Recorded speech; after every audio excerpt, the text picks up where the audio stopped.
We are live.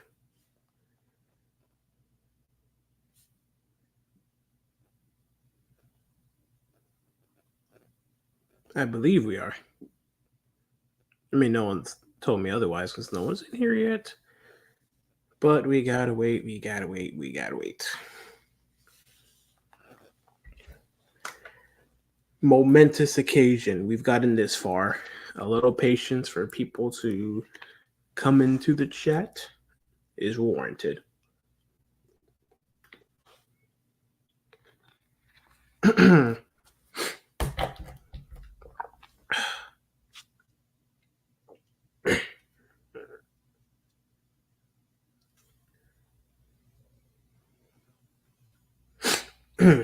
Excuse me. Ice, my friend, how are you doing? Welcome. Good to see you, man. You hear me okay?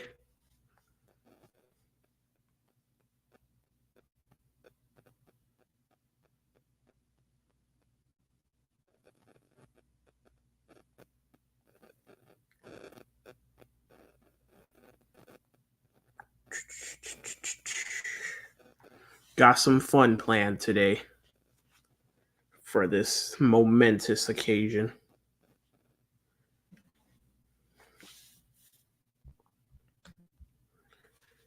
Doing all right. Just doing up some Bad Batch bingo cards, ready for pain. Yo, I literally just finished my my rewatch like a couple hours ago. Finished rewatching season two. Yeah, like a couple hours ago while I was eating lunch earlier.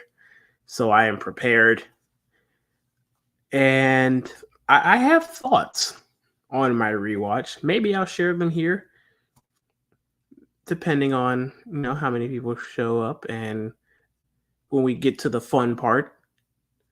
But yeah, I'm intrigued for season three. I'll say that my interest is there. Am I hype? Eh, maybe, but definitely interested for sure. Audio is loud and clear. That's what I'm talking about. Nice.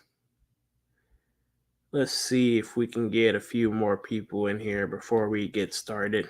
We're gonna have some fun today.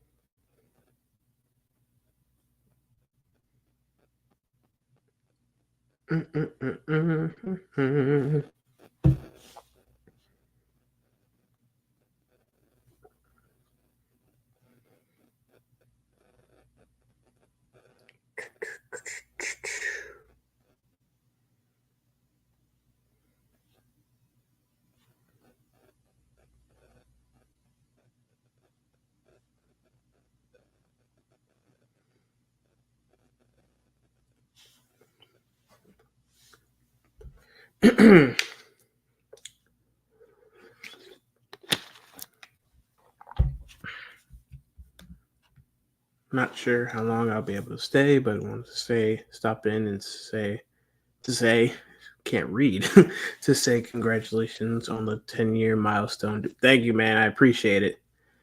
I definitely appreciate that for sure. Yeah, kind of wild ride that finally year made it to this moment. Some days didn't think it would happen, but we're here. Fun fact, actually, I'll probably say it again later when I actually get officially started. But fun fact, the actual day for the 10-year anniversary was a couple days ago, the 16th specifically. But due to life things, I couldn't stream on that day specifically. So a couple days later, better late than never.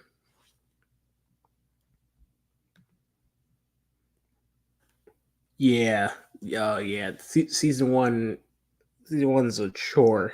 Season one's a chore to get through. I might talk about more of it in detail. We'll see. But yeah, season one's a chore to get through. Season two is actually pretty solid once you get past some of the things that kind of stuck around in season one. I will. It's definitely a big step forward between seasons one and two. Like the at least quality wise, it's a big step forward, and I appreciate them evolving the show as it continues, and hopefully they continue to do that with season three.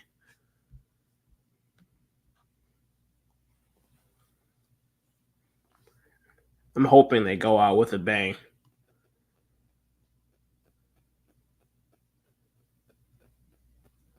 A few more minutes and then we'll get started. Because what I have planned, it might take a minute. So, yeah, a couple more minutes and we'll get started.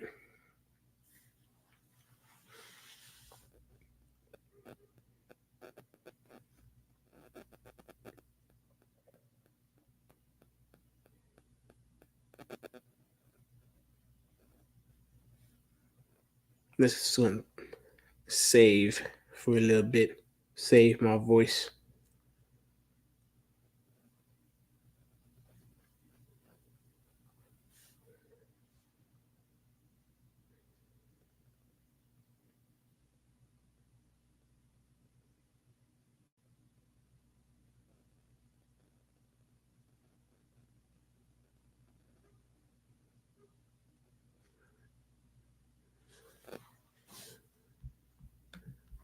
I guess it comes down to personal taste because I like season one and the structure of it. Definitely enjoy season two more, but it reminded me of the Clone Wars or Rebels, so I was cool with it.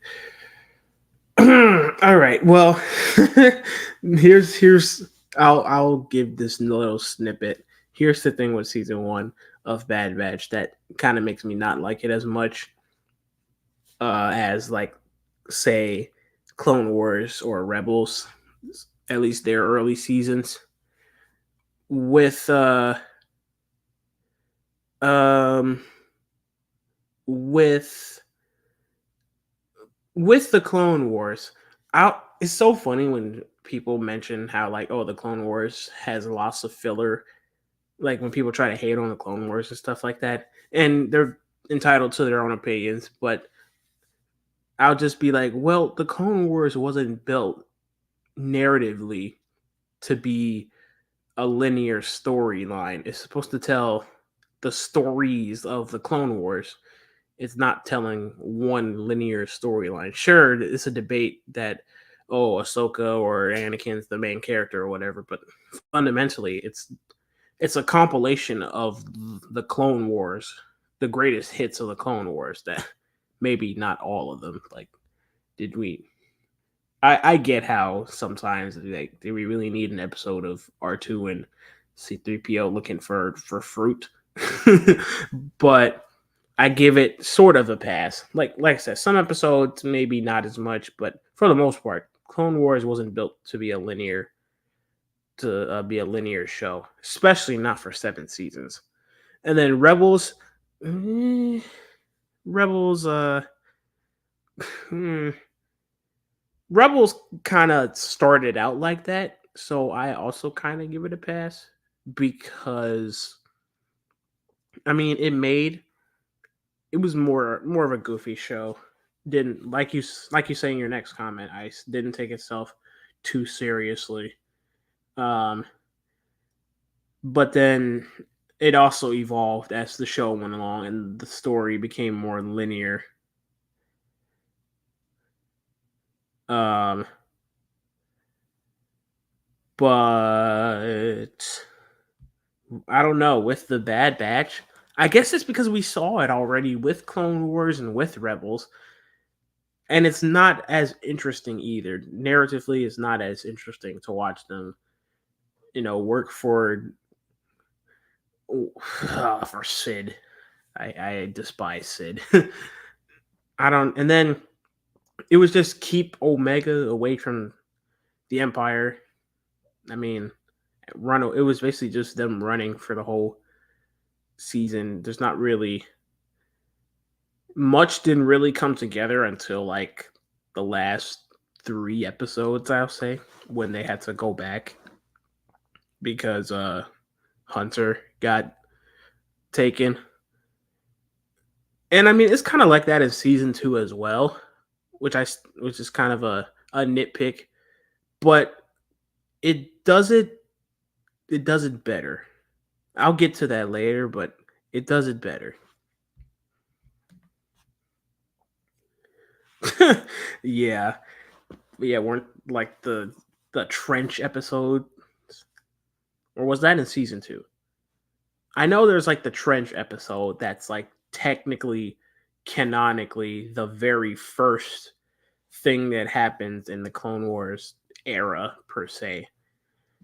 Like even before the movie, even before the episode with Slick. But it is that time. So, let's get started. Welcome to my two people. Hopefully we get more as we continue on. Welcome to the 10th anniversary stream of my YouTube channel. If I had music, I'd play it, but this was kind of a last minute thing. I didn't need it to be like a big thing or whatever. But yeah, welcome to it. 10 years I've been on YouTube.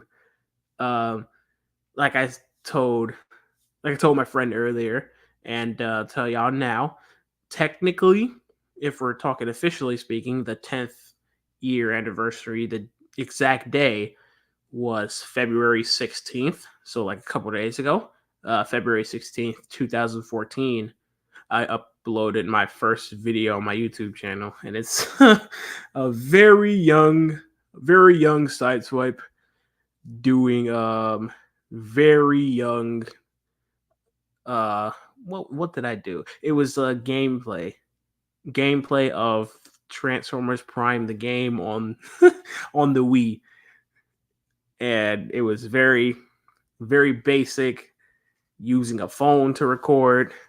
It was funny, and it's funny to look back at it now because man, I was young when I did that. So, well, I'm still young per se, but younger. And looking back now and seeing how my channel has evolved from just playing video games for fun into now I'm expanding to more types of media and stuff like that. It's kind of wild looking back, but I appreciate everyone that's been along for the ride. I appreciate everyone who's subscribed to me. I appreciate you all. Thank you for helping me reach 1,000 subscribers at the end of 2022. I appreciate that. Um, Thank you for everyone who watches my videos, who comments, even the haters. Thank you guys for helping me with the algorithm. I appreciate all that. Um, I appreciate everyone who, just supports me, shares my videos. I appreciate any and all support that I get. And it really means a lot to me, that I don't take this for granted. I'm not trying to be like a gigantic big YouTuber like Ninja or whatever, but I like doing YouTube. I like making content. And as long as, someone's watching that content, someone enjoys it, you guys enjoy it, I'll continue to do it because I enjoy doing it. Like successful videos give me motivation to do more. And that's why I have like, would I say confidence? We'll see. But definitely the urge to expand and bring you guys different types of videos, more videos, and videos more often. So yeah, just reminiscing about 10 years, and I want to do this for 10 more years. So if we could, if y'all could like continue supporting me, supporting my videos. I you don't have to watch every video because I'm definitely expanding to more type of content. Like you might not enjoy that type of content. I appreciate whatever content I'm on you do watch, and yeah, I don't I don't know what else to say really. Thank you, because like it's been a ride. It's been a wild ride. I know the past 2 years I haven't been as active, excuse me, as I should have been. But life happens.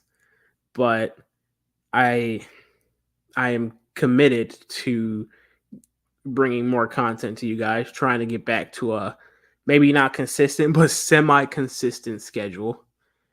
And hopefully you guys stick around for the ride, because I got some things planned, and I'm pretty excited about them.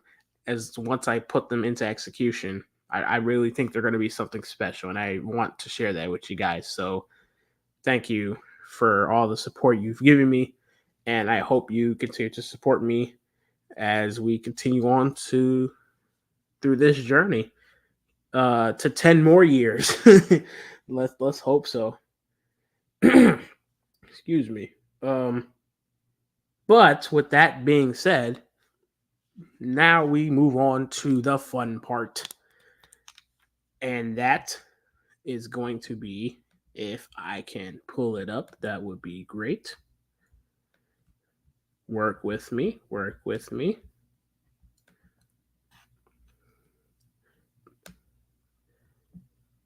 Boom. For those of you in the chat, can you see the shared screen?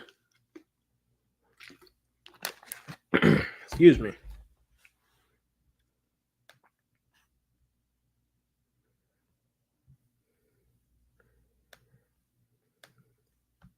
Appreciate that, Ice. For real. It means a lot.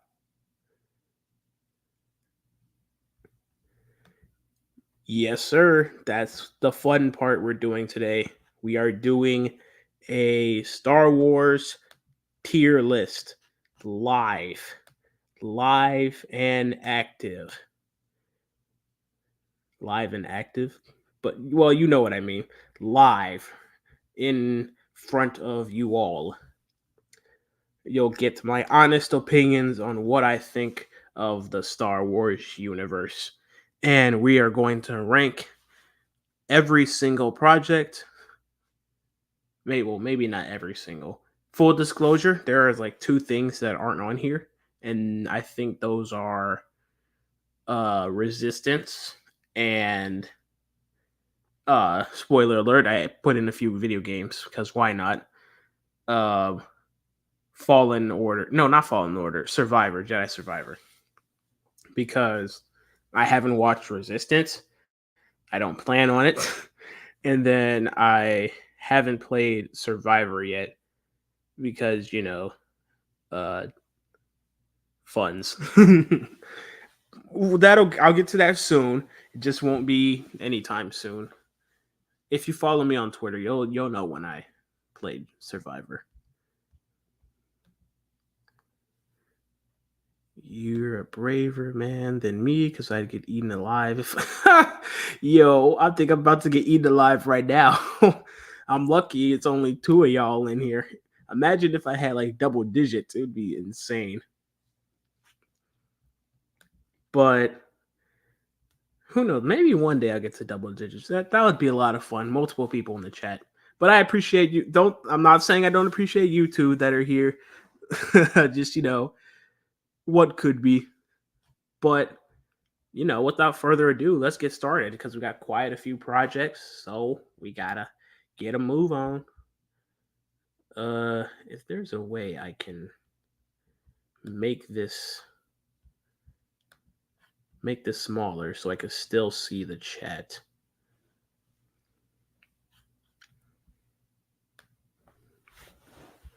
Give me 1 second, guys. Maybe I'll just click on and off when a new chat comes in. Yeah, I'll just do that.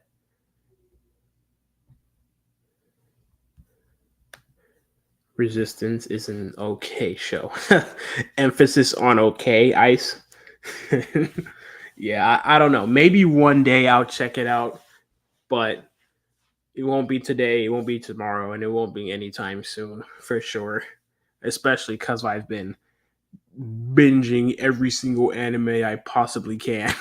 But that is a conversation for another day.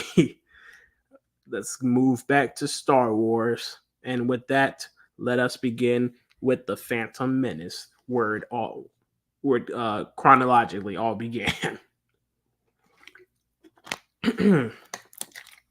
And with the Phantom Menace, I'm honestly kind of glad Robbie's not in the chat right now because he'd eat me alive for I'm about to put the Phantom Menace. Robbie, if you're watching this afterwards, I'm so sorry. I have to put the Phantom Menace in the D tier only because I've tried so many times to like it. Every time I watch the Phantom Menace, I try to like it. But outside of Darth Maul, outside of outside of the pod racing, outside of Duel of the Fates, there's not really much that sticks out to me. Yeah, I know, Ice. I know. I'm telling you, Robbie's gonna watch it. He's gonna watch my live stream back. He's gonna instantly click off because of this. Robbie, I am so sorry. But this is all fun. It's all fun and games. I don't hate it. I'm not gonna sit here and hate on it, but it just doesn't. It doesn't speak to me personally like some of the other projects do. And like Qui-Gon, sure, he's fine. Obi-Wan, he's my goat, but he doesn't really do much this movie.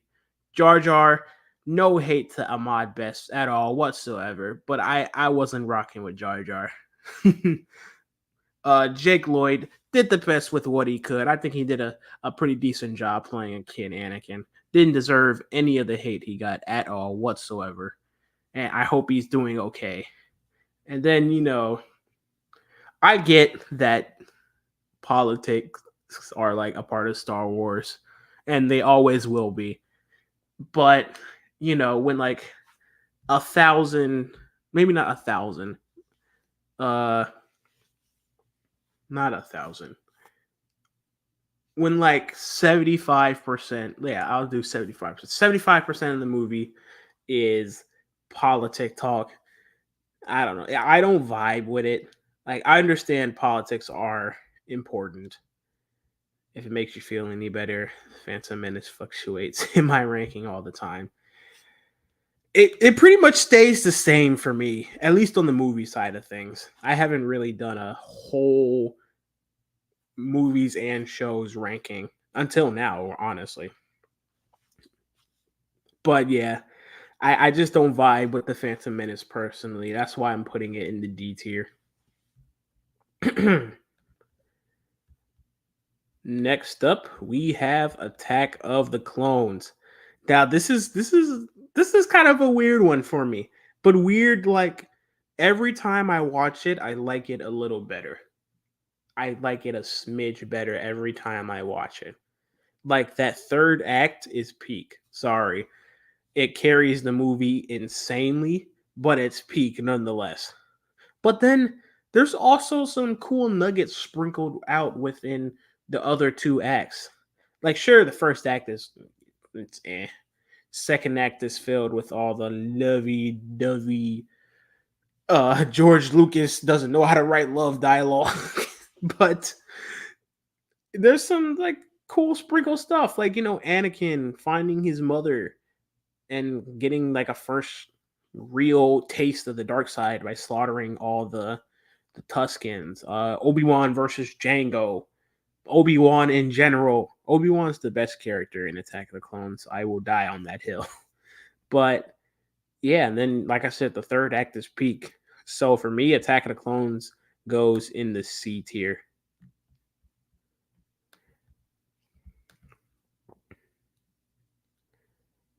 Okay, 75 75 might be an over exaggeration, but like a good chunk of it is political. A good chunk of it. Attack of the Clones is a special one for me, but I also enjoy it more with it. Yeah, I do. It It kind of does become less cringe. Maybe it's because I've defined myself as a prequel baby. So, because I grew up on the prequels. I mean, grew up on Clone Wars and all that stuff. And yeah, I don't know. It gets better with every rewatch. I'm not gonna sit here and claim revisionist history on it because it definitely has its flaws, very apparent flaws, but it's really not as bad as some people say it is. So next up we have the Clone Wars, but the 2D one, 2003 Clone Wars. I decided to add this in here for a little bit of spice. Now, me personally, I don't know if this is a hot take or not, but me personally, I prefer 2008 Clone Wars only because I grew up on that, and 2008 Clone Wars, well, 2008 through to 2020, I guess, it honestly saved my life. I'm not going to get into that, but it was as a kid, kids do mean things, and Clone Wars, along with like a few other shows like Teen Titans, Ninjago, but mainly Clone Wars got me through as a kid, and I it always holds a special place in my heart. So that's why I prefer it more, and because I didn't watch 2003 Clone Wars until like maybe 2 or 3 years ago. But that being said, 2003 Clone Wars is still pretty fun. Like I said, I've only watched it once. I might need to watch it again soon. Maybe my opinion will change on it, but it's still pretty fun. And the 2D animation's really cool. I wish some of the aspects of 2003 Clone Wars did show up in 2008 Clone Wars. Specifically, like Asajj and Anakin's duel. I wish that was in 2008 Clone Wars. And um General Grievous, how terrifying he was. I wish that translated to 2008 Clone Wars. Because 2008 Grievous, he's still cool. He still gets the job done. But here, this is where I'll say 75% of the time. 75% of the time, he gets wiped and then he runs away. That's the only thing that irks my soul about 2008 Grievous. He gets cooked, but he still finds a way to get out of it. Like the that episode in season 4. He got cooked by Gungans, yet they had to make a trade for Anakin just so that Grievous could get away. Like narratively, I'm like, oh, okay, I see what you're trying to do, but at the same time, uh, okay, I got my water here. But overall, 2003 Clone Wars, it's pretty fun. It's pretty fun. It has some cool animation, really cool fight scenes. It does make the Jedi a bit overpowered until Grievous shows up, though. So I mean, there's nothing too wrong with that. Um, but yeah, I'll put 2003 Clone Wars in the beats here. It's a fun series, and it was a good bridge. It was a really good bridge between Attack of the Clones and Revenge of the Sith.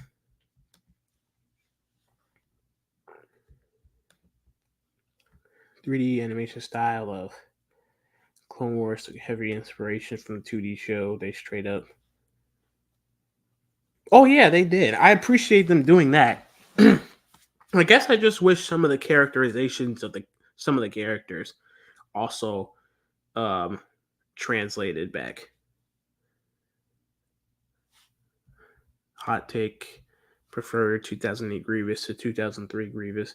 Hey, that's fair. That is fair. He actually has character to him in 2008. When in 2003 he kind of just shows up, is an unstoppable monster, and then dips. Kevin, what's up, man?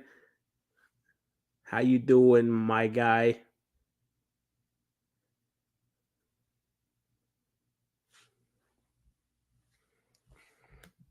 Agreed.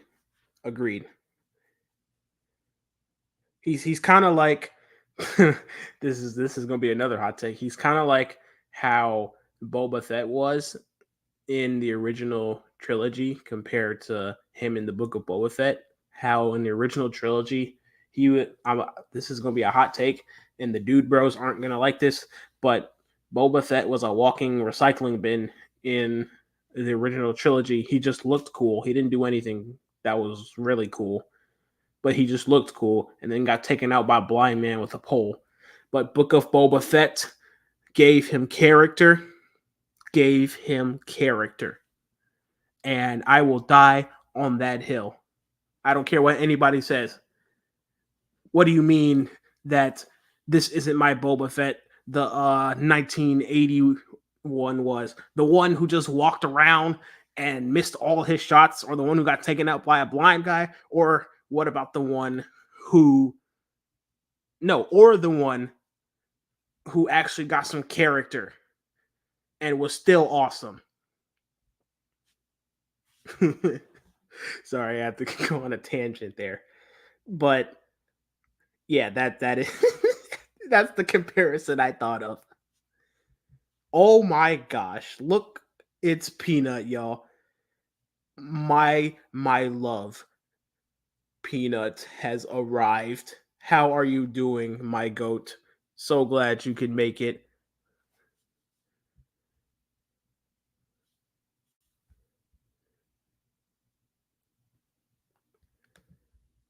Glad you're doing good, Kevin. Oh, we're just getting started. We are just getting started. Oh man.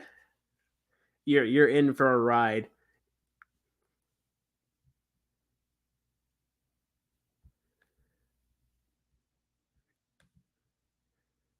Boba Fett in episode 2 has more characters. Exactly.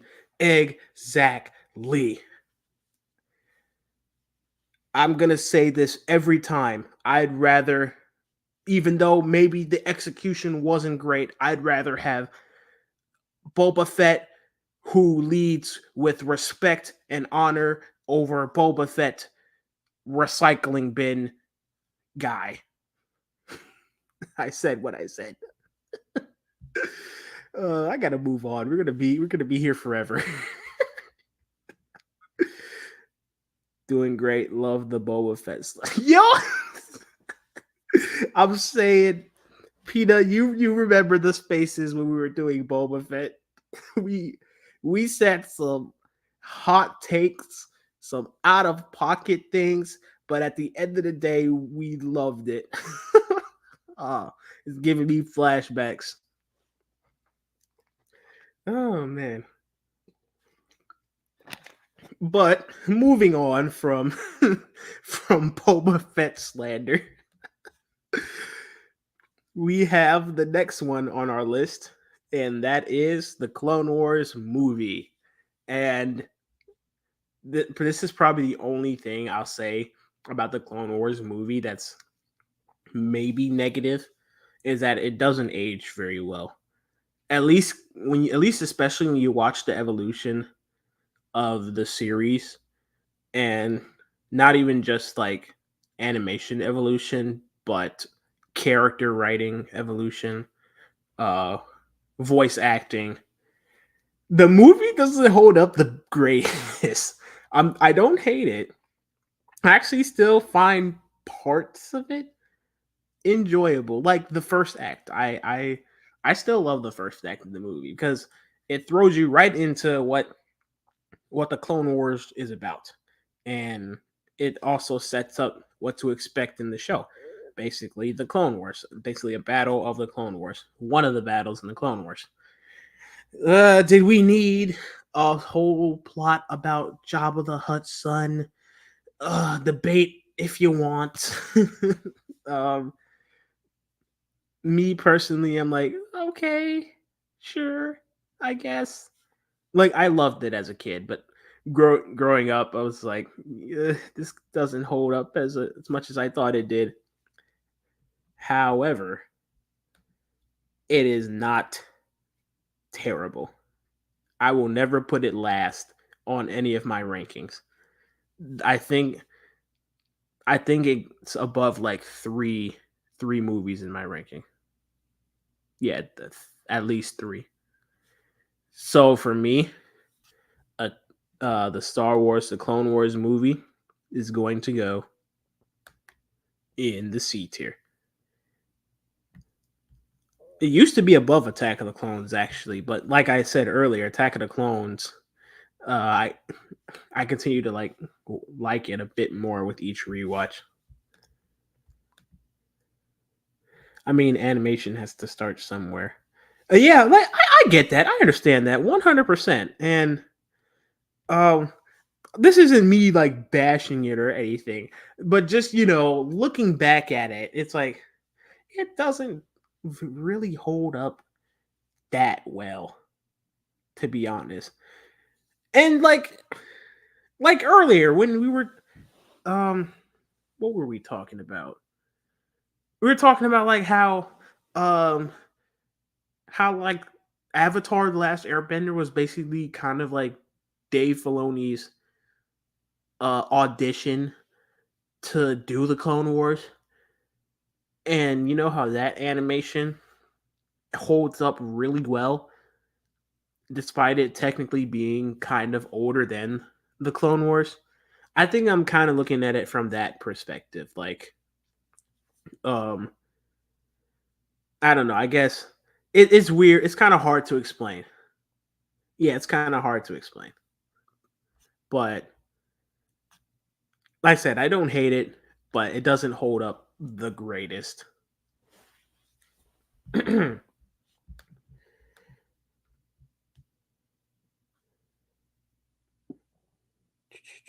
Yeah, I agree, Kevin.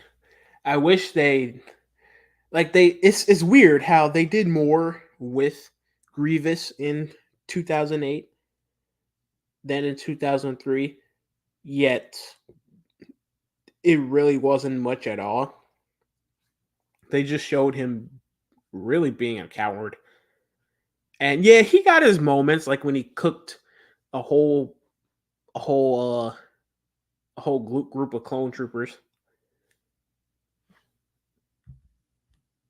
and Padawan. I mean, is that really a feat for General Grievous? Maybe. If he defeated Kit Fisto there, then that would have been a feat. But it is weird. Honestly, overall, I prefer Revenge of the Sith Grievous. I feel like even though we don't know much about him, he does what he needs to, and it comes off across really great as the final like big threat. Big well, after Dooku, the final big threat of the Separatist alliance. Oh, you're right. You're right. I totally forgot about the Night Sister massacre. Okay, yeah, that's a feat right there. He was cooking that episode. That's a feat right there. Like I'm not slandering Grievous. Grievous is still like an B to A tier villain in Star Wars, 100%. It's just if we got more depth with him, more depth with him, and him not running away every other episode, I think he would be S tier. Like I can't put him in S tier because of that, but he's definitely I definitely put him as an A tier villain, 100%, especially because of Revenge of the Sith. Sadly, you're right. You're so right. All right. Um, let's continue on, shall we? Yeah, I've seen that online.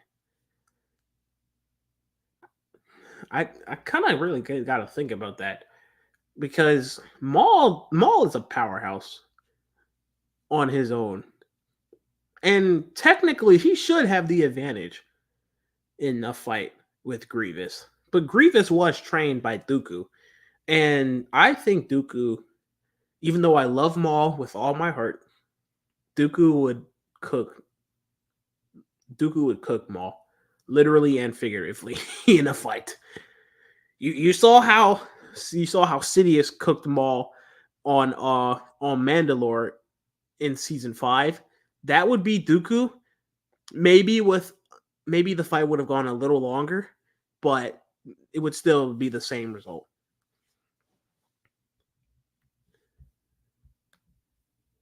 But moving on, we have the 7 seasons of Clone Wars. I'm going to try to breeze through all of them because if I went too into detail, we'd probably be here all day. So forgive me, everyone. So starting off, we have season 1. I've said before, I don't hate any seasons of the Clone Wars. I think all of them have something good to offer. And like I said, I'm biased because of the personal meaning that Clone Wars has to me. So I'm always going to love the show. That being said, I understand how season 1 is a bit of a chore to get through. I mean, it has its moments like the Rookies episode, the Malevolence. I think the Malevolence is pretty cool, and that end Cad Bane episode is pretty cool. But like I said, it is a chore to get through. So for me, I'd also put it in the C tier, just below Attack of the Clones. Then we have season 2, which gets a bit better. I mean, it's still kind of like season 1, but it gets a bit better. It gets a bit more focused.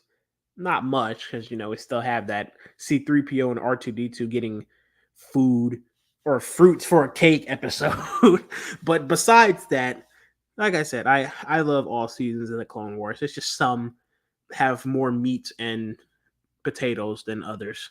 So for me, season 2 of the Clone Wars would go at the top of the C tier. Now we get into the juicy stuff. Season 3 of the Clone Wars is probably one of the most, the biggest hops in quality in a season of television I've ever seen. Maybe not the most, but definitely one of them. Because we go from what was in season 2? Freaking Zero the Hutt. What else was in season 2? Although I did love the Satine and Obi-Wan arc. I love those two.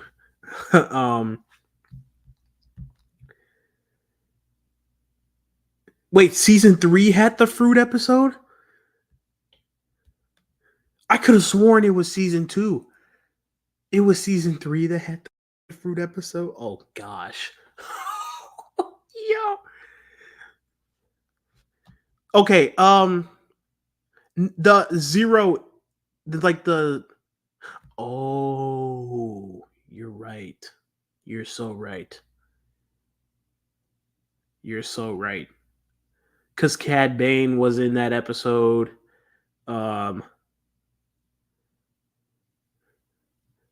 Wait, are we talking about 2 different Zero episodes? I think we're talking about 2 different Zero episodes. Or no, there was the prequel. The prequel, I guess, the Breakout. The Breakout was the season 1 finale. The movie, that's when Zero went to prison. Okay, I'm mixing up my timeline here.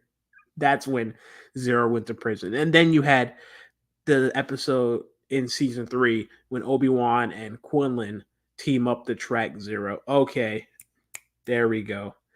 But besides that, okay, yes, season 3 had the fruit episode. Y'all are on me right now.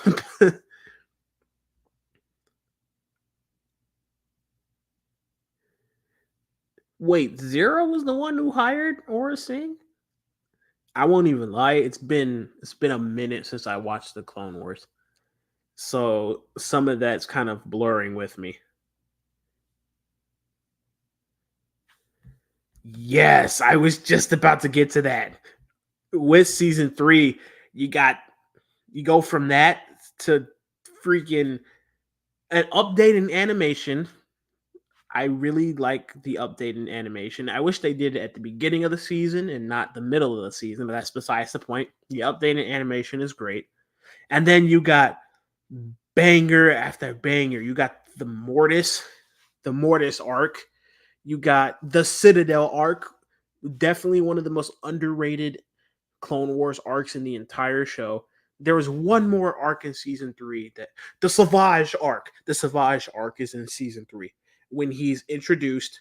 Yeah, when Dooku tries to kill Asajj, she survives, and then she looks for a new apprentice and finds Savage. He goes through Night Sister stuff and then becomes a monster. Then he becomes Dooku's apprentice. Yes, I banger after banger in the back half of season 3. And it's insane, but I love it nonetheless.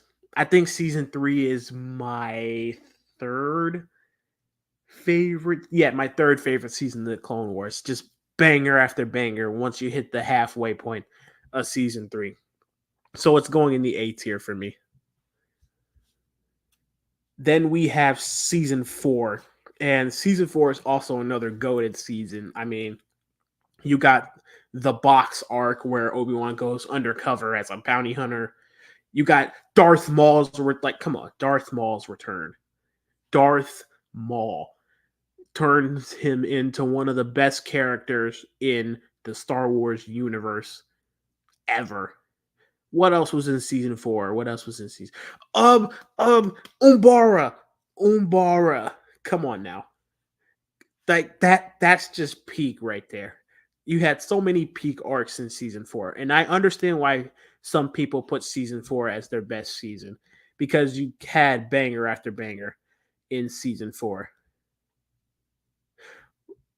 Right, the Ryloth episode in season 3.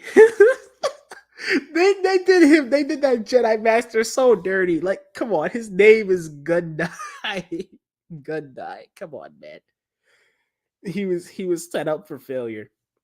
But yeah, season 4 has so many bangers.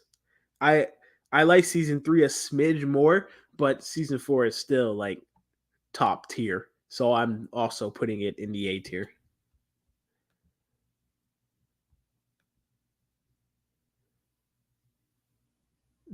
Season 4 also has the Mon Cala arc. I like the Mon Cala arc. It's pretty fun.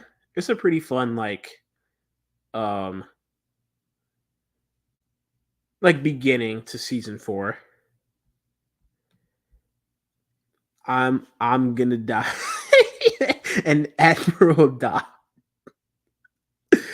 dead on arrival. Yeah, they set him up for failure. And then we have season 5, which hot take, because I know some people don't like season 5, but season 5 is my favorite season of the Clone Wars. I think it works so well. I think it has some of the writing. I think some of the writing is some of the best writing we've ever gotten in Star Wars. Like specifically the the Lawless arc. The Lawless arc is my favorite arc in all of the Clone Wars. And the Lawless, the episode specifically titled The Lawless, is my favorite episode of Star Wars ever. Like it's peak. It's so peak. But I love this season. And I know it has the droid arc.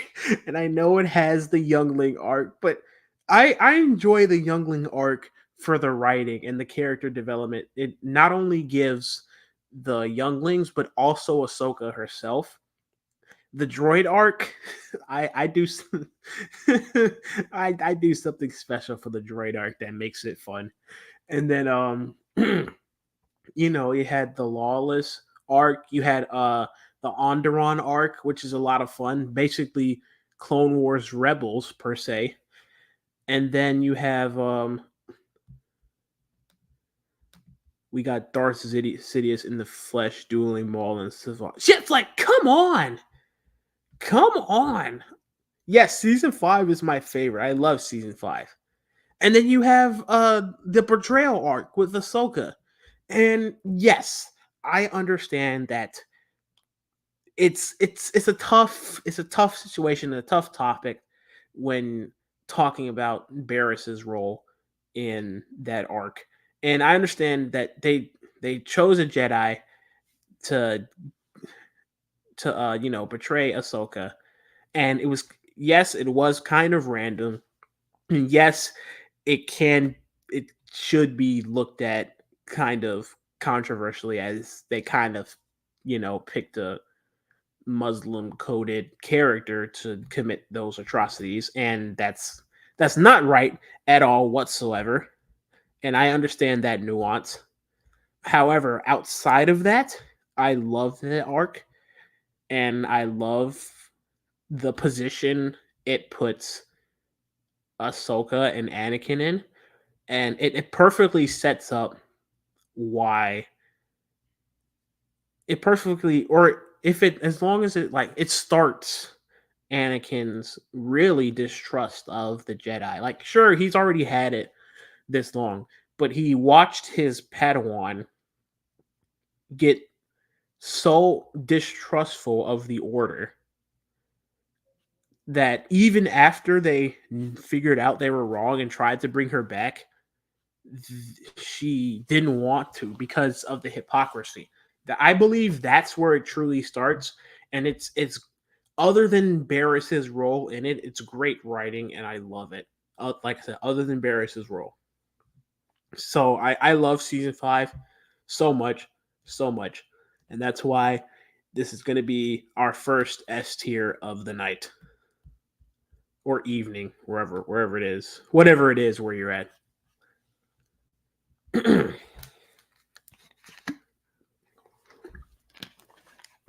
Then we have season 6.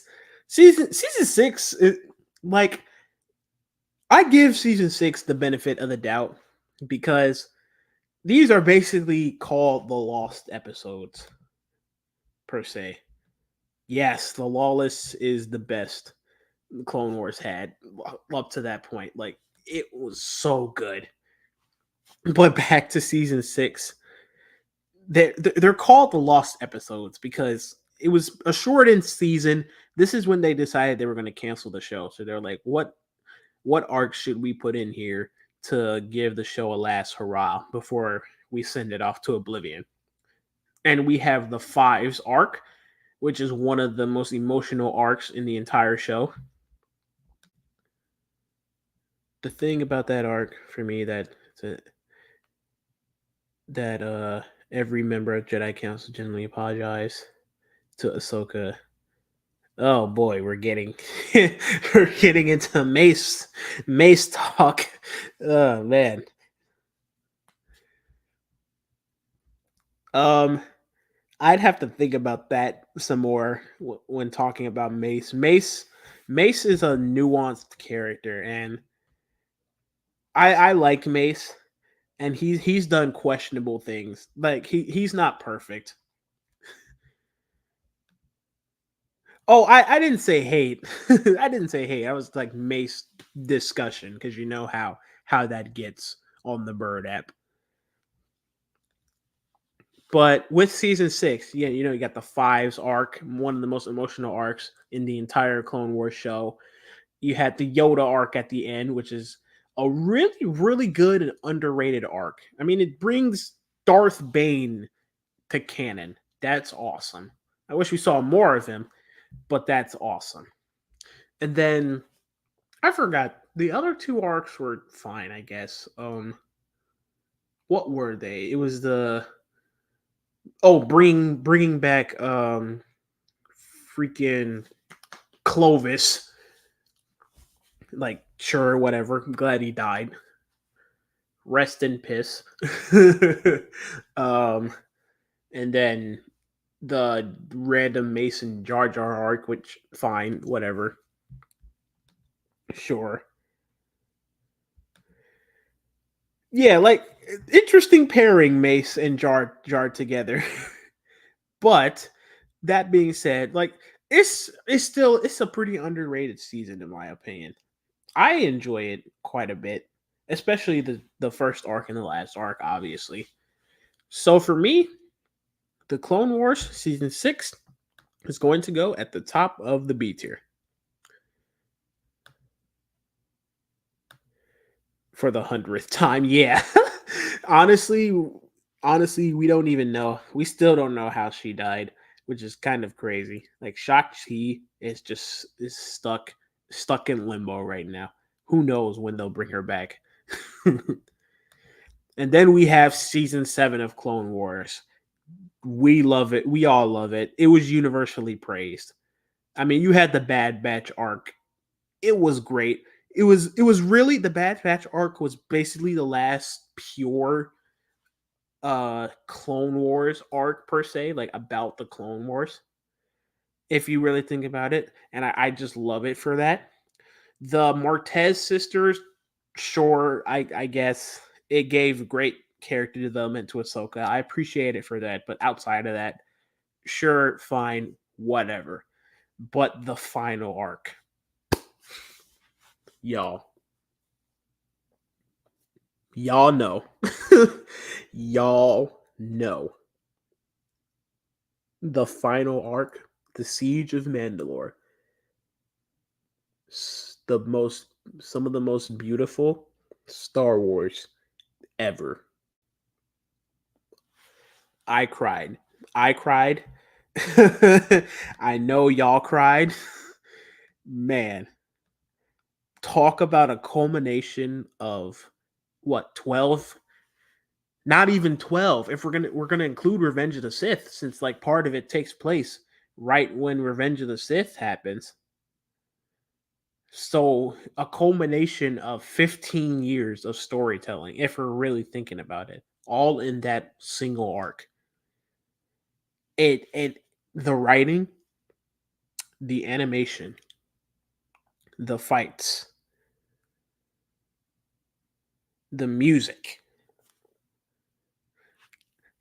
It's just peak. I don't what else can I say about the Siege of Mandalore that's hasn't been said already? It's gorgeous. It's beautiful. It's amazing. I love it. I will hold it dear to me for the rest of my life. Honestly, the sisters arc is overhated. I agree, it is overhated. It's not bad, but I don't know. It's like we expect. I guess we expected the final season to like go with a like hit us with a bang. All three arcs, and then it's like you have the Bad Batch arc, and then it grinds to a halt with the Martez arc, and then boom, you're thrown into Siege of Mandalore. I think it's because the arc grinded it grinded the season to a halt. I think that might be what threw some people off. Like I said, I'm okay with it. It's great character development for Ahsoka, but outside of that, I'm like, it's fine. Like I said, I don't hate it, but it's like it's there. So it does. That arc does bring season 7 down a smidge, but not enough to where it goes out of this tier I'm gonna put it in, and that is also the S tier, right below season 5. Like, come on now. It would be a crime to put the Siege of Mandalore anywhere else. And that brings us to Revenge of the Sith. Let me just slide it right here real quick. I'm just kidding. I'll put it, but it's still going in the S tier, 100%. I love that movie, Revenge of the Sith. Like the culmination of the prequel trilogy. Basic would I say it's George Lucas's magnum opus? Maybe magnum. That's what it's like. Magnum opus. Maybe, but like it ages really well. It's so good, so emotionally powerful. Everyone gives it their best. This is everyone's best performance. Hayden Christensen's best performance. Natalie Portman's best performance. With the limited material she gets, she's great. Ewan McGregor, like this is the movie that made Obi-Wan Kenobi my favorite Star Wars character. Like, come on. Ewan McGregor, awesome, amazing. Ian McDermott kills it. Sam Jackson kills it. And it Frank Oz kills it. Like, come on. Revenge of the Sith is great. And it's it's a staple. It's a staple in history. Like, there's a reason why it's so quotable. Yes, Revenge of the Sith has the high ground now. There's a reason why most of Star Wars memes revolve around that movie. It's a staple of history, and that's why it's in the S tier. I understand its flaws. However, those flaws don't make me love it any less. Revenge of the Sith in the S tier. Booyah. And now for a water break. How y'all doing? Y'all doing good? Y'all hanging in there with me? Because I know we still got a ways to go, and we're an hour in already.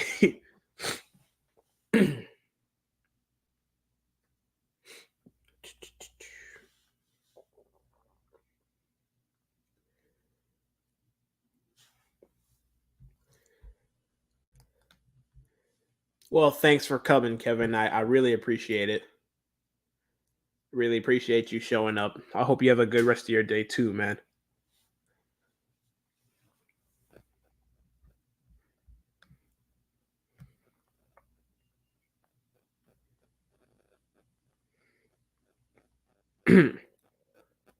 Well, with that being said, let's continue. It's probably going to be like a 3 hour stream by the by the end of this, but we're doing all of them. So buckle in for the ride. And Ice, this is what I was talking about. We are here at the Bad Batch. Oh man. All right. I know season 3 comes out tomorrow. Well, tomorrow at the time of this live stream. Um and I just completed my rewatch of seasons 1 and 2. Did both of them in a week because I'm like that. I'm built different. And with season 1, I'll just keep it short and simple like I did on Twitter. Season 1's a chore to get through. It has its moments. It has its little gems like the premiere. That was good. I liked the mid-season finale when Cad Bane showed up. That was good. Those 2 episodes were good. Not the finale, but the penultimate episode. That was great. Everything else in between, I wasn't a fan of. Sid has got to be one of the most annoying Star Wars characters ever. Like, she's up the not she, he's up there with Price, with Governor Price. Um there was one more character I'd always put up there with as annoying or I hate. Governor Price, Pong Krell. He wasn't annoying, but we all know why we hate him. Like, come on now. And then Sid's up there. And when half the season, more than half the season is dedicated to runs for Sid, I wasn't a fan. It didn't work for me. That's why I wasn't a fan of the show initially. It gets better. I'll say that it gets better. But season 1 I will put in the C tier, just below Attack of the Clones. All right, Ice. You'll probably see a few a few changes on the list when you get back. Yeah, I'm gonna try to go a little faster with this so we aren't here for 3 hours. But I appreciate those who are sticking around with me. We're having fun here. We're having fun. Next up we have the Bad Batch season 2, and maybe not the biggest step, but this is one of the biggest steps in quality I've ever seen between seasons of television. It's up there with like probably the Clone Wars from seasons 2 to 3. Um Arrow season between seasons 4 and season 5. Um what other shows do I watch? Agents of Shield from seasons me personally from season 2 to season 3 and 4. But yeah, season 2 is so much better than season 1. I still have my nitpicks with it, like Sid's still there. And a lot, especially like the first half, the story kind of seems aimless. It just seems like adventures. And if the show was initially built like that, like how the Clone Wars was initially built as not linear storytelling, I'd be fine with that. But excuse me, Bad Batch tried being linear storytelling, and then we have detours every other episode. And I get that. Filler's important. I won't diss filler all the time. But there's a certain amount before you have to get back to like a main storyline. If you're going to be like a linear storytelling show, you have to have some kind of middle ground. And season 1 didn't have that. Season 2 had more of it, and I appreciate it for that. Also, the animation is amazing. The music was also on another level. And this season 2 is what got me interested in season 3. I was gonna write off the show after season 1, but it was Star Wars, so I had to continue. And then season 2 came out, and I was like, okay, this piqued my interest. So for me, season 2 of the Bad Batch is going to go at the bottom of the B tier. A B for Bad Batch. I wonder where season 3 will end up, because it definitely has my interest. Next up, we have Tales of the Jedi. Also, a kind of a shift when it comes to quality. Like, I love Ahsoka. I love Ahsoka so much, so very much. But there comes a point in time where oversaturation really becomes really becomes a thing. And like I feel like because this was when her show was already announced, and then we get Tales of the Jedi, and half the show is dedicated to Ahsoka. Well, half of the first season is dedicated to Ahsoka, and I'm like, do we really need this? Like, I enjoyed episode 5. Episode 5, the her training to become better, and then it turning out that Anakin training her with the clones helped her defeat the clones in season 7. That was great. That was great. A great connection. But other than that, I was like, dude, we really need more? Because this is when I was like, all right, Ahsoka might be teetering towards oversaturation. But those Dooku episodes, whoo, those Dooku episodes were awesome. In the writing department, the animation department, the music was great. Like, those Dooku episodes were awesome. And we need more like that. We need more like that. In season 2 of Tales of the Jedi, because it has been announced, I hope we get more. I hope we get tales about lesser known Jedi. And we get stories about them and not more about Jedi we already know about. Like, I don't want to see 3 episodes dedicated to Obi-Wan, even though I wouldn't mind it, but we don't need three more episodes dedicated to Obi Wan. We don't need three more episodes dedicated to Ahsoka. Definitely not. Please no. Please no, because then we'd be getting into oversaturating Ahsoka, and I do not want that to happen. I want her to stay special. And then and like we don't need three episodes of Anakin for crying out loud. But we need more about lesser known Jedi. Like we know them, but we don't know them. We don't know their stories. Like give me three episodes with Mace Windu. Adapt Shatterpoint for crying out loud. Like we know like how Dave Filoni likes to bring in legend stuff and bring it into canon in his own way. Bring Shatterpoint. Make three episodes of like season 2 of Tales of the Jedi. Basically canon Shatterpoint for Mace Windu. That would be great. Give us some more Depa Balaba. She's in Shatterpoint for crying out loud. Do that. Just give us Shatterpoint in canon. If anyone's in the chat, who wants to see a canon Shatterpoint? Anyone? Well, I do. I want to see a canon Shatterpoint. Give us more with Mace Windu. Give us more with Depa Balaba. Give us more with Plo Koon. Give us more with Kit Fisto, my smiling king. Give him more to do. And so he doesn't go out as just a guy who survived a little longer before he died at the hands of Palpatine. Excuse me. But overall, Tales of the Jedi is pretty cool. It's an interesting concept. The Dooku episodes were great. The Ahsoka episodes were fine. Maybe not necessary, but they were fine. And I just hope in future seasons we get more.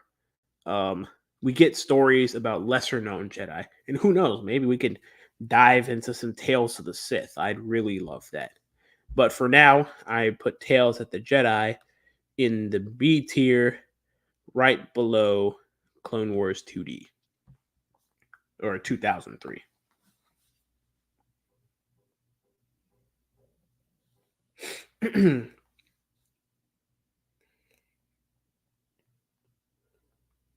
Next up, we have Jedi Fallen Order. I love this game. I love it so much. And when I finally get the funds to get Survivor, I will play it and I will let you guys know what I think of it. I mean, the last gameplay I did on this channel, talking about my years on the channel now, excuse me, was for Jedi Fallen Order. That was the last full gameplay I did, and I loved it then, and I still love it now. I think when I know I'm going to get Survivor, I'm going to play Fallen Order one more time.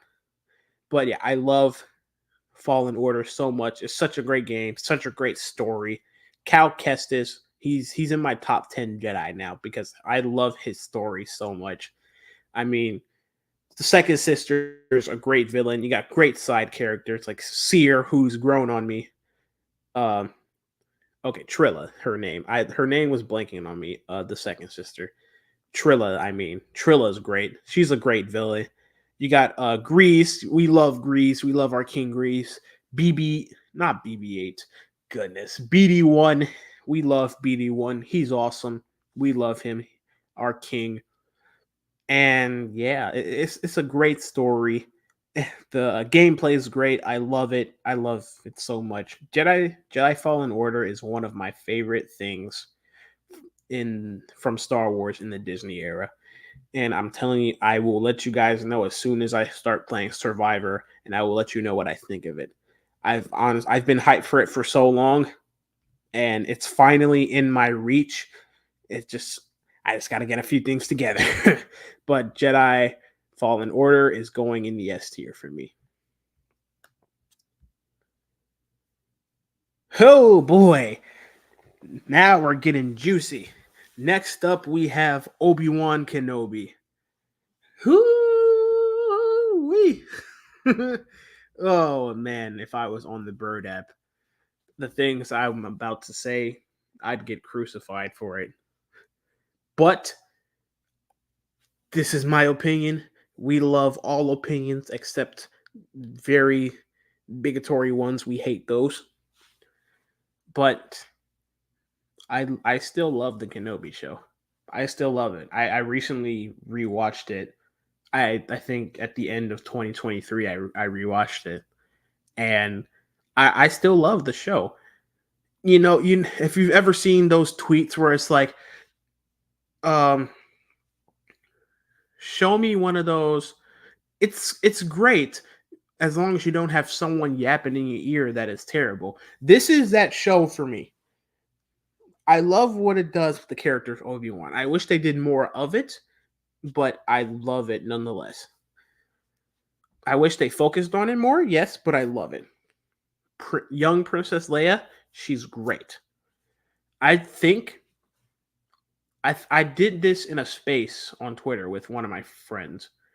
I said that it kind of does feel like the show only had the end goal of getting to the Obi-Wan versus Darth Vader rematch, and everything else was a second thought on how to get there.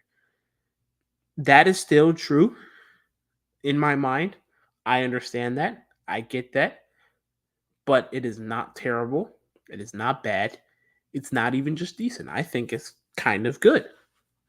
Like, sure, the Inquisitors were, that was probably my least favorite aspect of the show. Reva, she did she's a decent character.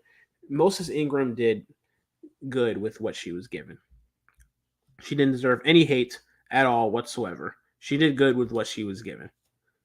But some of the writing was The Empire, my biggest complaint about Obi-Wan was that the Empire wasn't really a threat at all.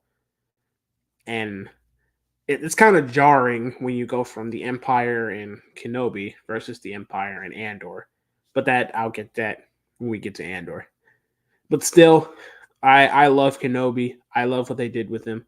I love how they brought Hayden Christensen back. I think they did excellent with his return. As both Anakin and Darth Vader, 100%. I love the show. What can I say?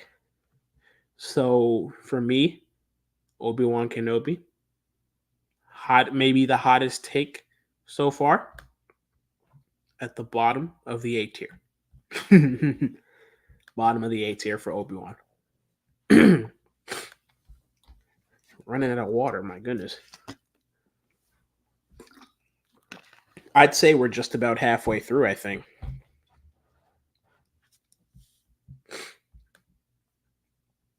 Well, let's continue on. Let's keep chugging along. Next up, we have Solo. And unfortunately,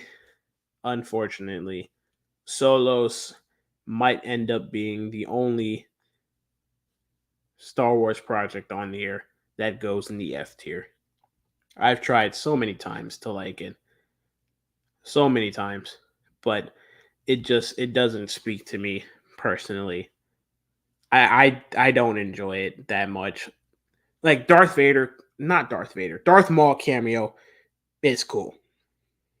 Young Lando, Donald Glover as a young Lando is a great casting. I actually kind of enjoyed Paul Bettany as Dryden Voss. I think he was an interesting villain that I wish they did more with. Everything else ranged from to I didn't enjoy. So you know what? I won't do Solo too dirty. I'll move it up to the bottom of the D tier, but that's as far as it's gonna go. Solo is my least favorite Star Wars project of all time. And like I'm not hating on it. It's not terrible, but I don't like it personally.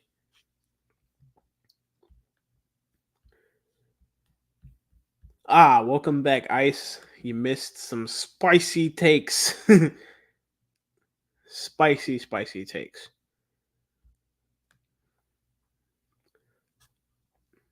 But it's all fun here. We not doing no needless hating here.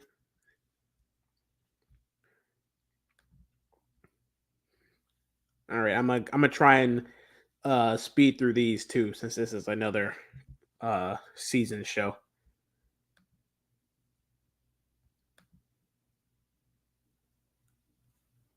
Takes on what? What do you mean takes on what? Oh, takes. Um, sorry, takes. Um, let's see. What have I done since you've been gone? I've done both seasons of Bad Batch. Bad Batch season one in C tier. Bad Batch season two in the B tier. Uh, Fallen Order S tier. Um, Obi Wan Kenobi A tier. Probably the hottest take on my list, but I love it nonetheless. Tales of the Jedi B tier, and then Solo at the bottom of the D tier. I think that's what I've done so far since you've been gone. But moving on, we got Star Wars Rebels, and I slept on Star Wars Rebels. I won't even lie. I slept on Star Wars Rebels until most recently. I think I watched Rebels for the first time in 2022. I believe. No, 2021. I believe. 1 second here.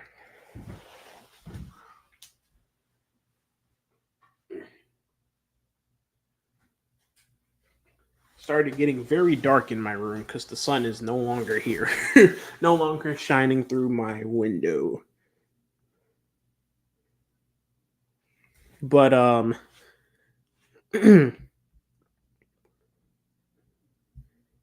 we have Rebels, and yeah, like I said, I didn't. I don't think I watched it until 2021 for the first time. In my first rewatch, I was like, okay, this is cool. But then I rewatched. No, not my first rewatch. My first watch. I was like, okay, this is cool. I wish I didn't miss this. Second time when I did my first rewatch, I think that was last year. I rewatched it. I was like, okay, this is actually pretty great. But let's get into it in detail. Season one of Rebels. I won't lie, it's a bit of a chore to get through, but it still has some pretty great moments nonetheless. I feel like I feel like Rebels was trying to in season one was trying to find itself. Did it want to be? Did it want to go full on how dark the time was with the Empire in control, or did it want to be a fun like kid show on Disney XD? I think it was trying to find itself in season one, and that's why I think it's the weakest season of Rebels. I know that's probably the coldest take I'll ever say. It's not bad, but I think it took a while to find itself. So for that, I'm gonna put it in the C tier. Uh, above. I'll put at the top of the C tier, above Clone Wars season two. And then we have season two of Rebels, where I think it finds itself. It finds a balance between the goofiness, the comedy, and then the dark time that the galaxy was in during the period of Rebels. And then it brings back fan favorites. Like, come on, you got Captain Rex brought back, Ahsoka brought back, Vader brought back, Maul at the end of season two brought back, and then it had come on, Twilight of the Apprentice. Definitely one of the best episodes of Star Wars ever. Probably the best episode of Rebels ever. And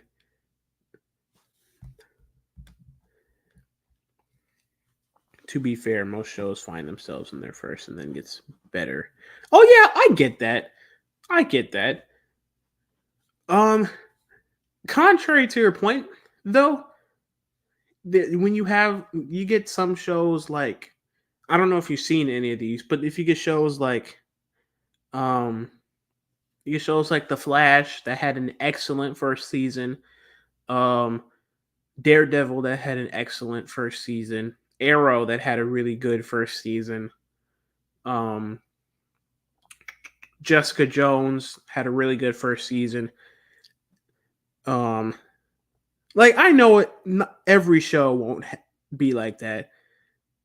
Um but like I said, for me, the balance was off in season one, but they found more of it in season two, in my opinion. So that's why season two is going in the B tier. Uh, above 2D Clone Wars. Now, season 3.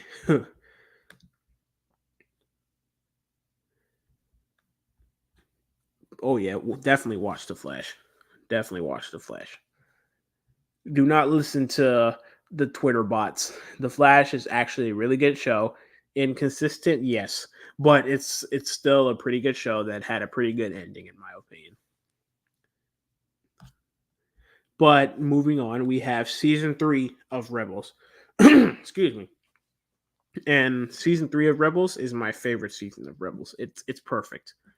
It's perfect. Like the story with Ezra and Maul linked perfect. Sabine, this is what made Sabine my favorite Rebels character this season. Her episode, Trials of the Darksaber. Come on now, come on now, peak Star Wars right there. That's what made Sabine my favorite character in Rebels, and there's just so many good stories in season 3. I mean, come on, you got twin sons in season 3. One of my favorite Star Wars duels. Come on now. I can never decide if season 3 or season 4. Yeah, like they're both great. They're both really good. But season 3 kind of edges out for me. And I mean, come on, introduction to Thrawn. Come on now. Like season 3 is peak right there. It's peak. So it's going at the bottom of the S tier for me. I love season 3 of Rebels so much. And then we have season 4, which is also arguably peak. I like it just a little less, maybe because like of a few, maybe not a few, but I have a few nitpicks about season 4, but it's still that it doesn't take away from it. It's still a great season of television. Definitely the most emotional season of Rebels overall. And I enjoy it. I love it. Like, come on, when you have Jedi Knight. That's all I have to say. Jedi Knight. And half the fan base starts weeping. Me included. Me included. So for me, yeah, season 4 really just shows you never know what will come. Nah, for real. Ah. So season 4 for me is going to go in the A tier below seasons 3 and 4 of Clone Wars. All right. Oh, hey, Ice. Look what's next. Look what's next. We have Andor season 1. Oh man, I really haven't talked about Andor too much since since it first came out.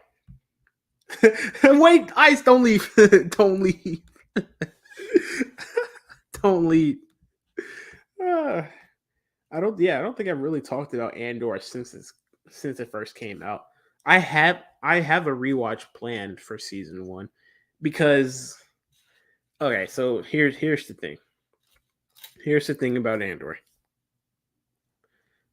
I feel like look on a tech cuz that's kind of my like profession per se, like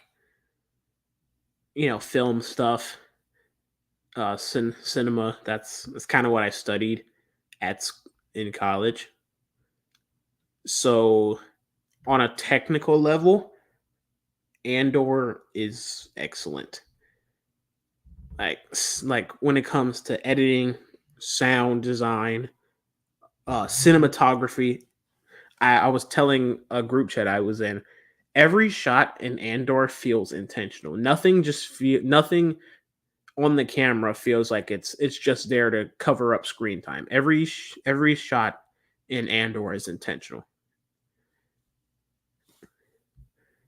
Yo, gamer man, what's up, my guy? Welcome to the stream. We're basically like 2/3 of the way through it, but I'm glad you made it. Glad you're here, man. Agree to disagree. Yeah, I know. But on a technical level for me, Andor is great. That being said, I am not a fan of some of the narrative choices when it comes to writing. I've been critical of how Tony Gilroy writes, especially in Andor. I was um I was very critical of how he writes characters of color, specifically in Andor. The two in that arc when Andor's with the little crew before they do the bank heist, he unceremoniously kills off the two black characters in that crew, and then but Nemec gets a whole emotional death, and his like essence lives on through his manifesto. And then on top of that, you have Andor's adoptive father getting hanged, which is kind of tone deaf, in my opinion. Um,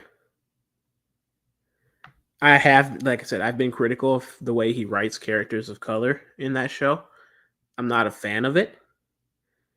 Um, and I guess also in a way, Andor himself is kind of left off. I wouldn't say left off to the side. Like, yes, it's in his point of view, but most of the characters around him are more interesting than he is at the moment. Like in the prison arc, you got Andy Serkis's character, excellent character writing, great. Andor, and I get he's learning. I get he's learning, and I'm sure in season 2 he'll take more of a first step when it comes to the writing and character moments like this. But I don't know. Yeah, I kind of agree with that. He's kind of put in the back seat per se, and I understand it's him learning what it really means to be a rebel. I get that, and that's why I don't totally hate it. However, the show is called Andor, and I mean the most character we get out of him is the final 2 episodes when he finds out that his adoptive mom passes away. I'm hoping that changes in season 2. And I'm hoping also one last thing on Andor's writing is that okay, I might have to disagree there. One Way Out is really good. I think One Way Out's really good. The Me personally, my favorite episode of season 1 is the finale because Marva's speech and everything that happens after that is excellent. I that whole 10-minute sequence is excellent.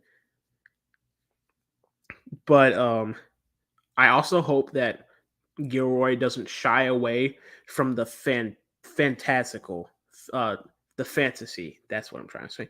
The fantasy side of Star Wars. I get he's trying to go for a more grounded take on Star Wars, but I feel like in season 1 he sacrificed some of the fantasy aspects of what makes Star Wars to try and be grounded and realistic. And I don't want him to do that. You can still be grounded and realistic while also realizing that you're in a fictional galaxy far, far away and acknowledging what's come before as well. I don't want to say he was taking the Star Wars out of Star Wars, but I'll say that um I'll say that I don't know, he shied away from it, and I hope he doesn't do that in season 2. But been talking about Andor for a minute. We'll move on, but Andor is good. I overall for me it's good. It's not peak like everyone wants to say it is for me. That's probably my hottest take so far. But it's good. I won't lie, it's good. On a technical level, it's excellent. Narratively, it's pretty good. Could it be better? Yes. I'm hoping season 2 is better. But right now, bottom of the A tier for Andor. A for Andor. Look at that.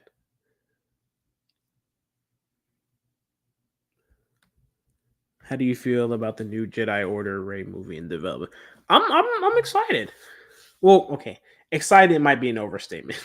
I'm cautiously optimistic because I've evolved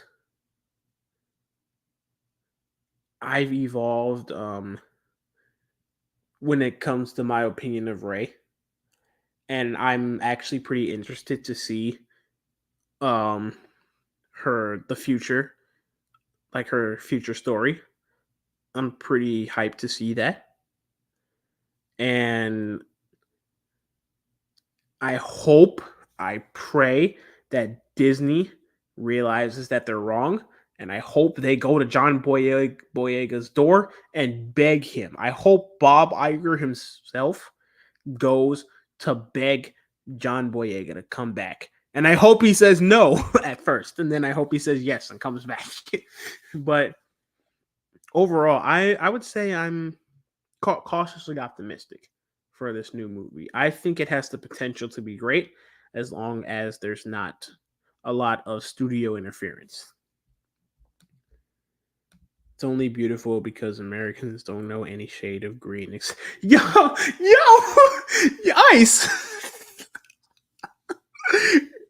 It's always so funny, man. Andor brings out the rage monster in you.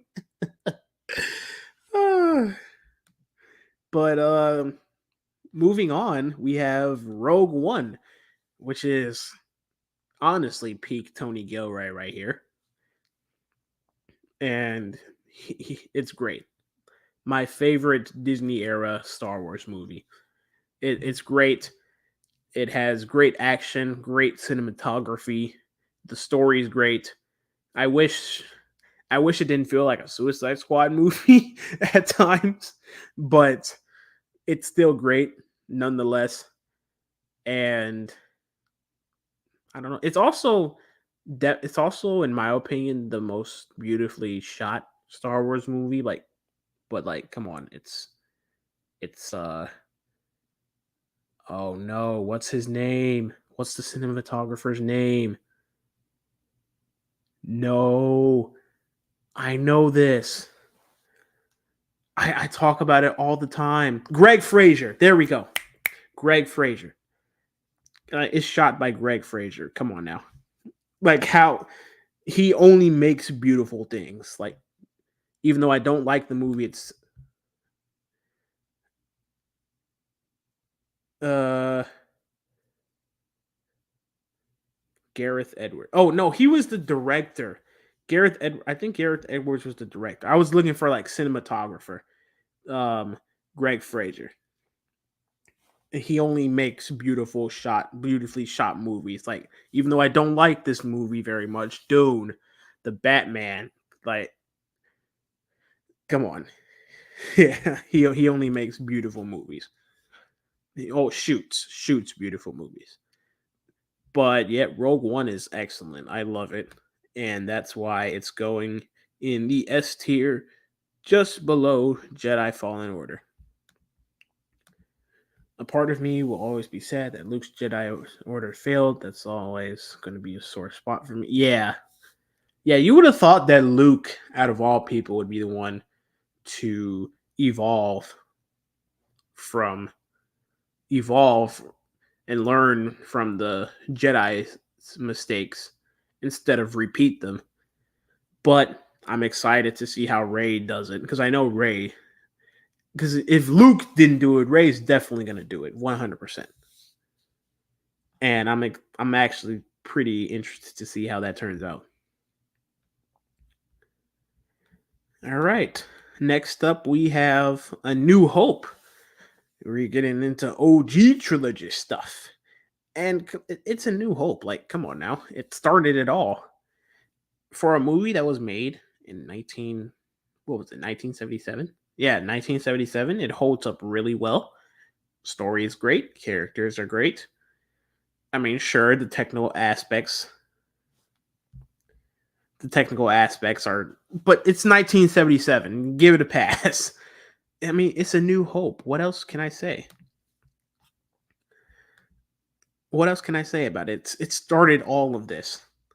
Everything that I've put on the list so far wouldn't exist without A New Hope. And, just on a fundamental level, it's a fundamental level of appreciation I have for A New Hope. And that's why it's going in the A tier for me. It is going just between Rebel season 4 and I believe Clone Wars season 4. I believe that's season 4. Oh, I didn't like Dune. Oh no, I love the Batman. The Batman is my favorite Batman Batman movie now. It took a while for me to think about it. Like, did I like the Batman more? Or did I like the Dark Knight more? But no, I like the Batman a lot. Like, the Batman is my second favorite movie of 2022. And that's just below Sonic 2. And that's only because I'm biased because I love Sonic. That's the only reason why Sonic 2 is over the Batman. If I wasn't biased, um the Batman would be number 1. Hot hot take for this one too. The OG, the Vader versus Ben Duel is fine. It's slow, it's paced for good reasons, in and out of the universe, and makes sense for both characters. Oh yeah, it's like I understand what they were doing. And like, obviously technology wasn't as advanced as it is now. So that's why I don't rag on it at all. For me, the Vader versus Ben duel uh ca- carries more emotionally for me than like um me analyzing the choreography and stuff like that. It's more of an emotional duel, especially when you look at it from Luke's perspective as well. And that's why I appreciate it. All right, next up we have Empire Strikes Back. And I mean, what else can I say about Empire Strikes Back? What can I say about it? It's peak. It's a great movie. If someone were to say to me right now Empire Strikes Back is a better movie than Revenge of the Sith, I would understand why they say that. Would I agree with them? Maybe not, but I would understand why they say that. Empire Strikes Back, I mean, I am your father. Do or do not. There is no try. I love you. I know. Put Captain Solo in the cargo hold. Okay, I just wanted to throw that in there. See if y'all were paying attention. Like, but it's an amazing movie. It holds up really well, like so well. Even with the slight edits that George Lucas made with it over the years, it's still amazing. It's an amazing feat of cinema. So that's why it's going in the S tier, just above Fallen Order.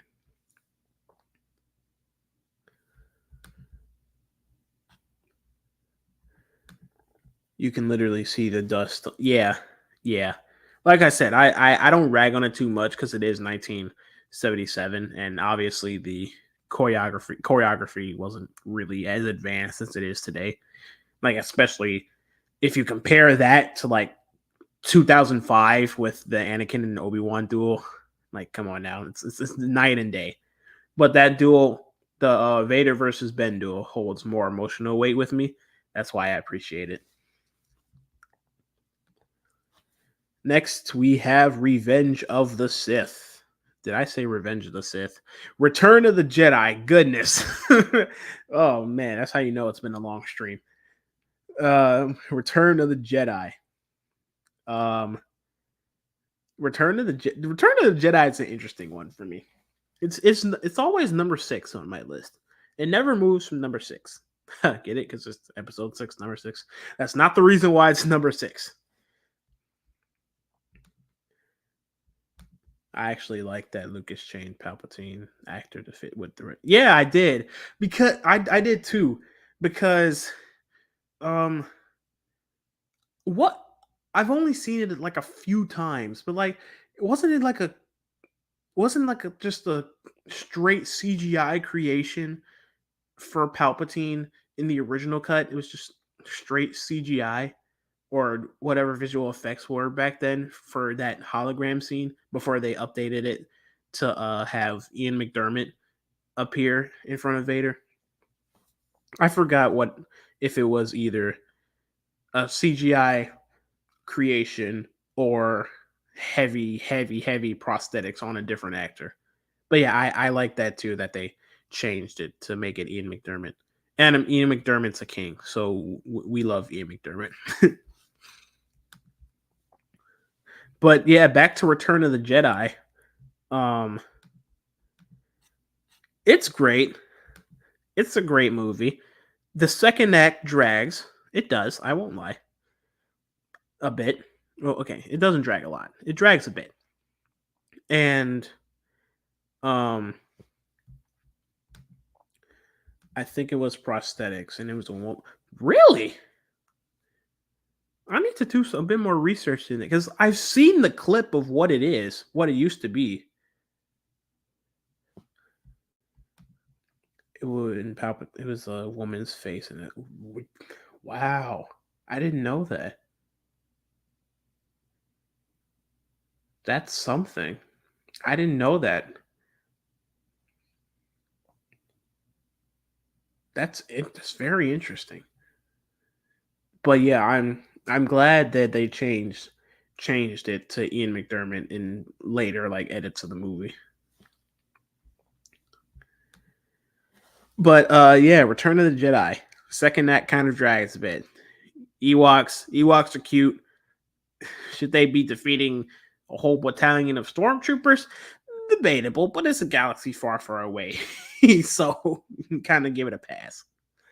But that third act is so good. It's so good. The third act encompasses the entire original trilogy. Brings it to probably one of the most perfect conclusions ever. And yeah, well, what else can I say? Return of the Jedi, it might be a bit of a mess, but the conclusion, it's worth it for the conclusion. Honestly, if Star Wars ended there, it would be solidified as one of the greatest endings to a franchise in cinema history. Like, I mean, technically, kind of still is if you're just including the original trilogy. So for me, Return of the Jedi is going to go in the top of the B tier.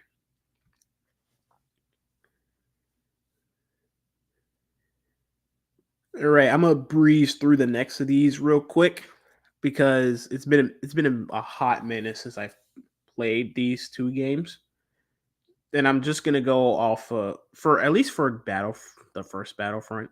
Honestly, let me just get this out the way. It's been so long since I've played the first Battlefront that I don't even remember a lot of it. I don't even know why I included it on here. I know I enjoyed it. I enjoyed it. It was fun. I won't lie. And there's always that meme of freaking Darth Vader showing up on Hoth. But it's an all right game. Obviously, it wasn't too special for me since I don't remember much from it. So it's gonna go in the C tier below Attack of the Clones. Now, Battlefront 2, that's the one I remember more of. Story was fine.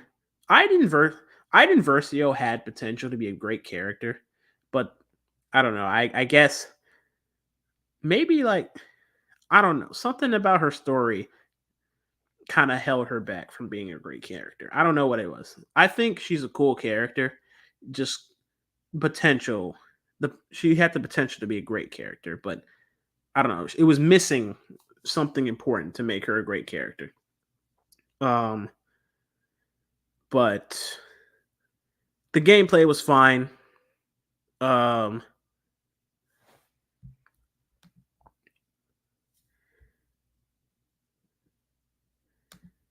yeah, I do too.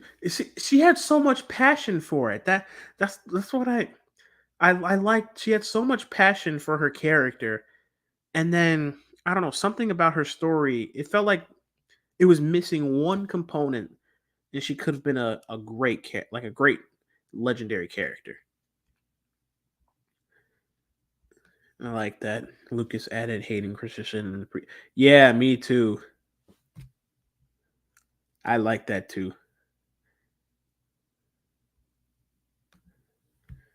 I think the major issue with Battlefront 2 is how it was marketed. Yeah, yeah. I think the marketing kind of raised everyone's expectations, and it was a pretty simple story to be honest. It was just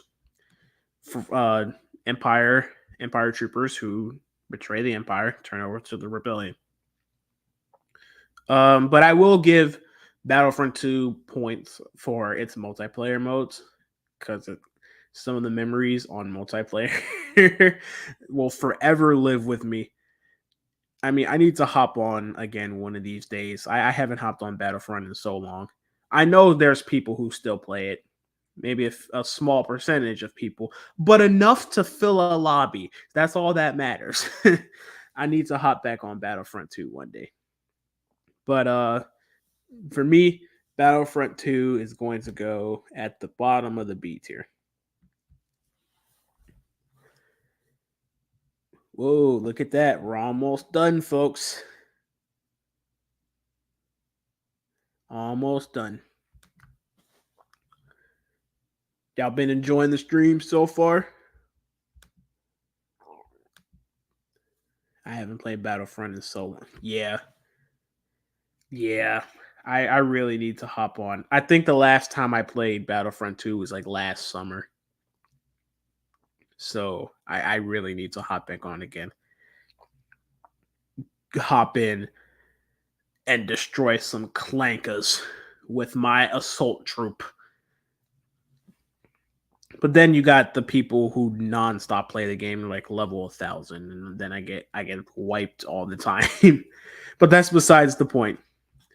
Moving on, we have the start of the Mandalorian. Y'all thought I was gonna say verse, huh? I'm not still not a fan of that coin term Mando verse. But we have the start of the Mandalorian. We have Mandalorian season 1. It's a great season of television. It's an excellent season of television. It perfectly encapsulates what the show is going to be about. It brings you into the bounty hunting world, and then you got the money launderer, aka Grogu. Not money launderer, but come on, Grogu is their Disney's Star Wars golden goose. That's probably why the movie's entitled Mandalorian and Grogu. Having the name Grogu in the movie title, stocks rise like 50%. 50%. Yeah, me too. Mando era is much better because when they say Mandoverse, I know how some people joke around about how Star Wars is getting MCUified, but Mandoverse really makes me think it is getting MCUified. So I say Mando era so that I can keep it away because I love the MCU, but not everything needs to be the MCU, you know. But with season 1 of Mandalorian, it's great. You get introduced to great characters. You get put into this great world. I mean, Din Djarin's excellent.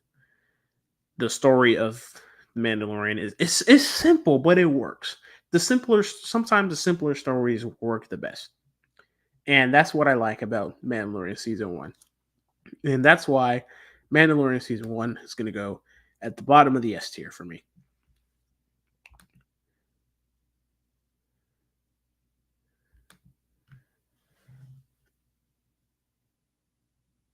Yeah. Yeah, it is mostly like the fans doing it. But it gets the day it gets coined is the day I lose sanity completely. Yeah, the homie Queel and Grief Karga. Yeah, R.I.P. Carl Weathers. Such a powerhouse. He was such a powerhouse. That energy will be missed. Not even just in Mandalorian, but in life itself. He will be missed.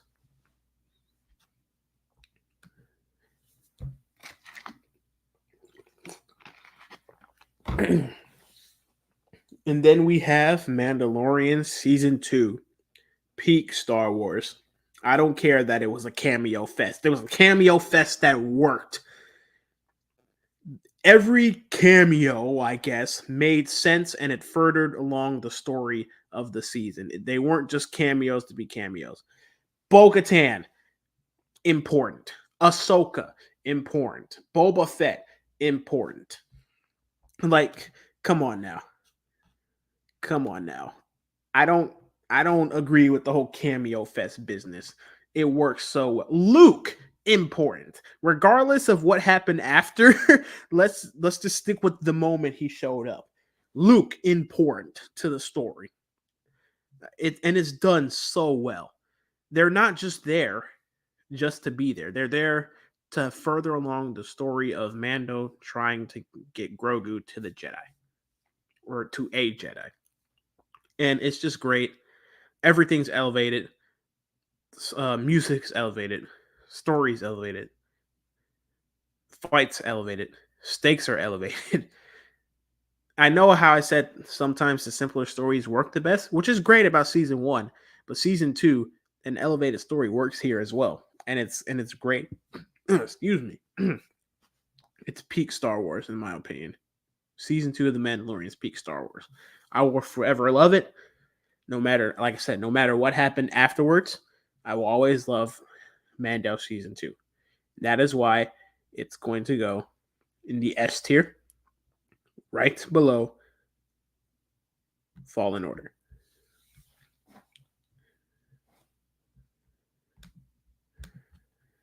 I love how Dave took precautions for Luke. Yes, yes, that was so cool. Honestly, I didn't even know that there was a concept art leak of Plo Koon until after the episode aired. Like I think a couple days after, people were talking about how everyone tricked him. Everyone tricked. No, Dave Filoni tricked everyone. I can't talk. Dave Filoni tricked everyone with fake concept art of Plo Koon. And then I was like, wait, there was fake concept art of Plo Koon? I didn't know that. I went into the episode blind and then freaked out when Luke showed up. I didn't know that apparently Plo Koon was fakely gonna show up.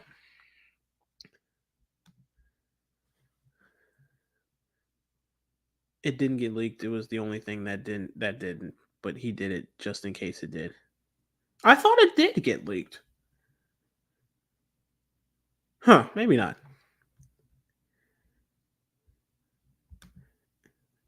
Calamari, what's good? Welcome to the stream, even though it's it's pretty much almost over, but welcome anyway.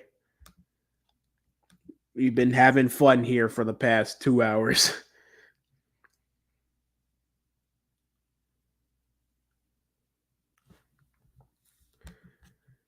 I was not privy to those leaks. I think the only leak I was really, I wouldn't even call it a leak per se. The only thing I knew for sure about season 2 of Mando before like any trailers came out was the whole news that Rosario Dawson would be Ahsoka. And that was an announcement. So I wouldn't, it's not even a leak. That's just information.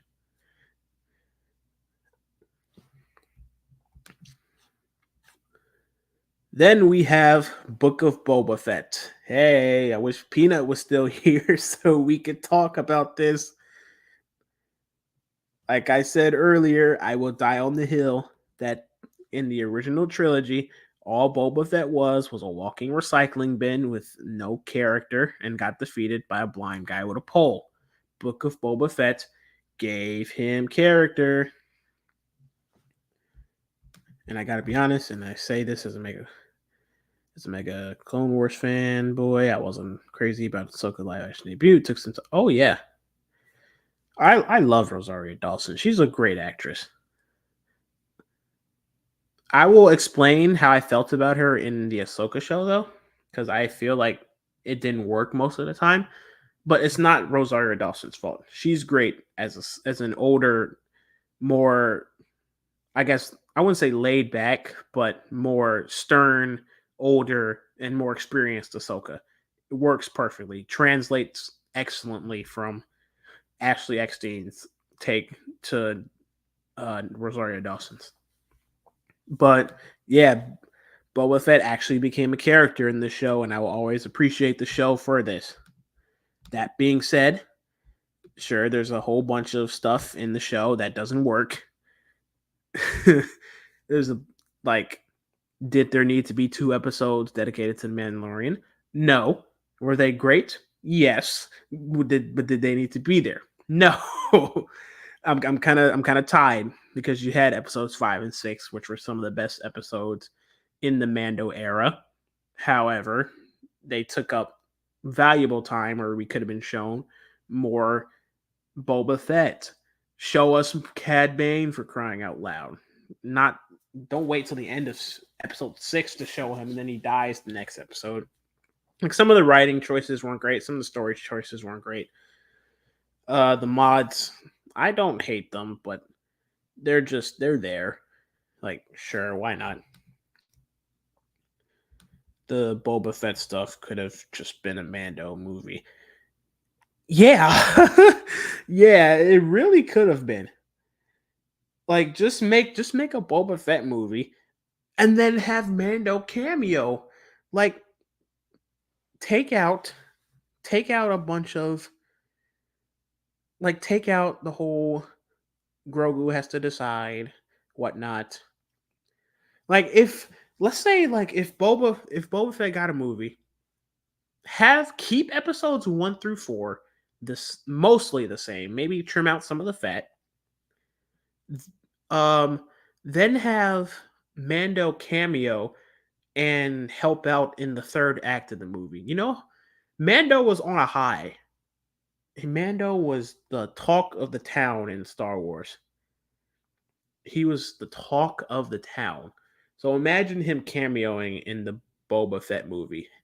Keep the beginning of episode 5, but then just have Mando go right to get like a call from like Fennec Shan, and then go right to Tatooine for the final duel. So, and then like we get more about Cad Bane as Mando's on the way, well, as the army, I guess, that Boba Fett was getting was on the way. Trim out a bunch of the stuff that wasn't needed. I think it would have been great. That being said, I don't hate Boba Fett. I don't hate the Book of Boba Fett. I enjoy parts of it, but I understand that it wasn't the best. It could have been great, but it wasn't. If it ever gets to season 2, I wouldn't be opposed to it. But if it ever gets to season 2, I just hope that they stay focused on Boba Fett. Stay focused on him. Stay focused on him building his empire. Don't take any side trips to another show. And I think it'll be golden. So for me, Book of Boba Fett, I'm going to put it in. I'm going to put Book of Boba Fett at the top of the seat here.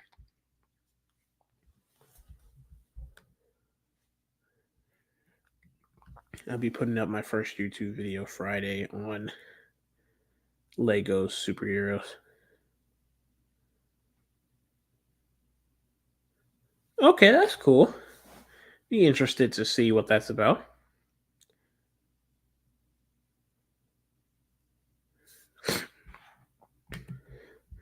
What are you hauling for the comments to pop up? Well, I'm on StreamYard. That's how I'm doing it. Yeah, StreamYard. That's what I'm streaming on right now. And it gives me the ability to like press a comment and it'll pop up on the screen. Yeah, nothing fancy, just built-in software on a streaming platform.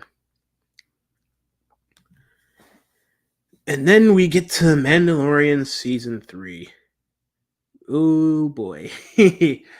Remember how I was talking about how um but the upgrade between Bad Batch season 1 and Bad Batch season 2 was something? Well, this is that, but the opposite. Sadly, season 3 was kind of a downgrade. Actually, there's no kind of about it. It was a downgrade. And honestly, I feel sorry. I feel bad about even saying this, but the more I think about Mando season 3, the more I dislike it. I mean, I still haven't rewatched it. I still haven't rewatched season 3 since it initially came out. I don't know. It's just something in that writer's room wasn't clicking. Like I said, it was there were gems. I enjoyed Bo-Katan. Bo-Katan was the best part of season 3 of Mando. Her story was great. And then there were a few gems, like the episode where the Mandalorians took back Navarro from the pirates. Episode 7 was great. But like the way they ended Moff Gideon's story wasn't great. Mando just kind of being there has no character development at all whatsoever. Grogu just there for marketing purposes. And I don't know. They make it seem very high stakes, like taking back Mandalore and stuff like that, but the execution wasn't great at all.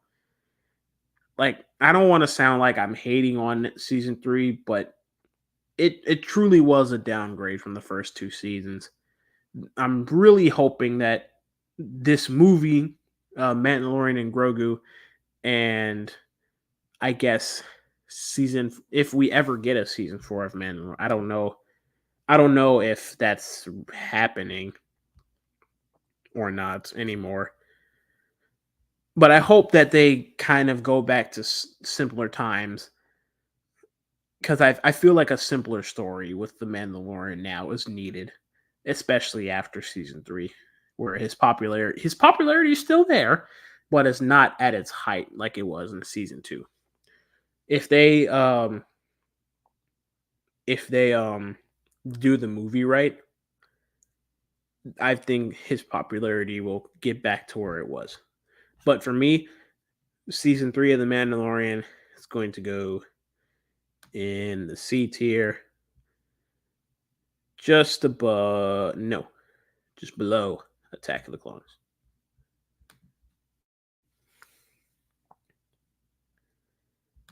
I feel like that was because Pedro wasn't there to do a scene where he can take off the helmet and do anything regarding that. It's because he wasn't even on set.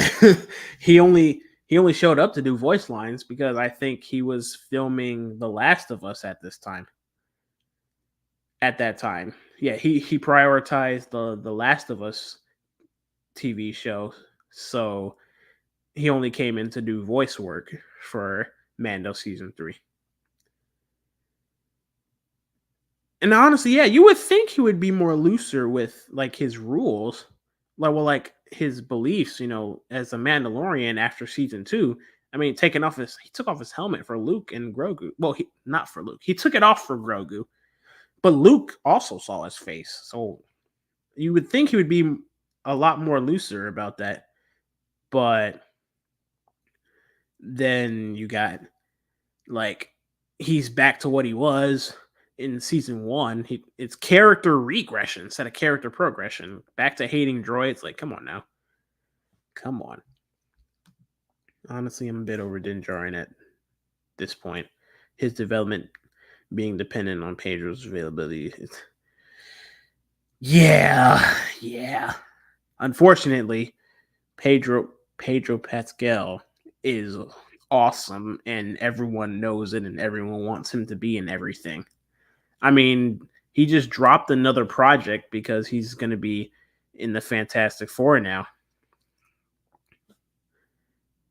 as Mr. Fantastic. So, yeah, he's a very in high demand uh actor, and I guess he's going to prioritize what he wants to do the most. And as far as I know, Mandalorian's not the top of his priorities list. Thanks for showing up, Calamari. Thanks for coming to the stream. Appreciate it. So there was only so much the writers can do without their lead actor on set, so I don't judge. Season 3 too harshly regarding Din.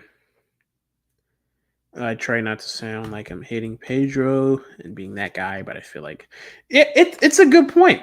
It's a good point to point. You're not hating on him at all. It's just that's how the industry goes. If you're in a high demand actor, you have to prioritize what you want to do. And I feel like he doesn't hate the Mandalorian character. He's still a fan of it. However, I think stuff like The Last of Us, and I guess um now with Mr. Fantastic, those might be higher on his priority list. I'm sure though that he's going to at least take off his. I think in the Mandalorian movie, he's going to take off his helmet at least once, because that's gonna get that'll raise the stock prices. that'll bring in the revenue. Like, there's no way that you have a whole Mandalorian movie and you don't show Pedro Pascal's face at all. You only have his voice. You can get away with it in TV. You can get away with it in TV, but not in a movie. If they did that in a movie, I'd have to personally talk to them myself.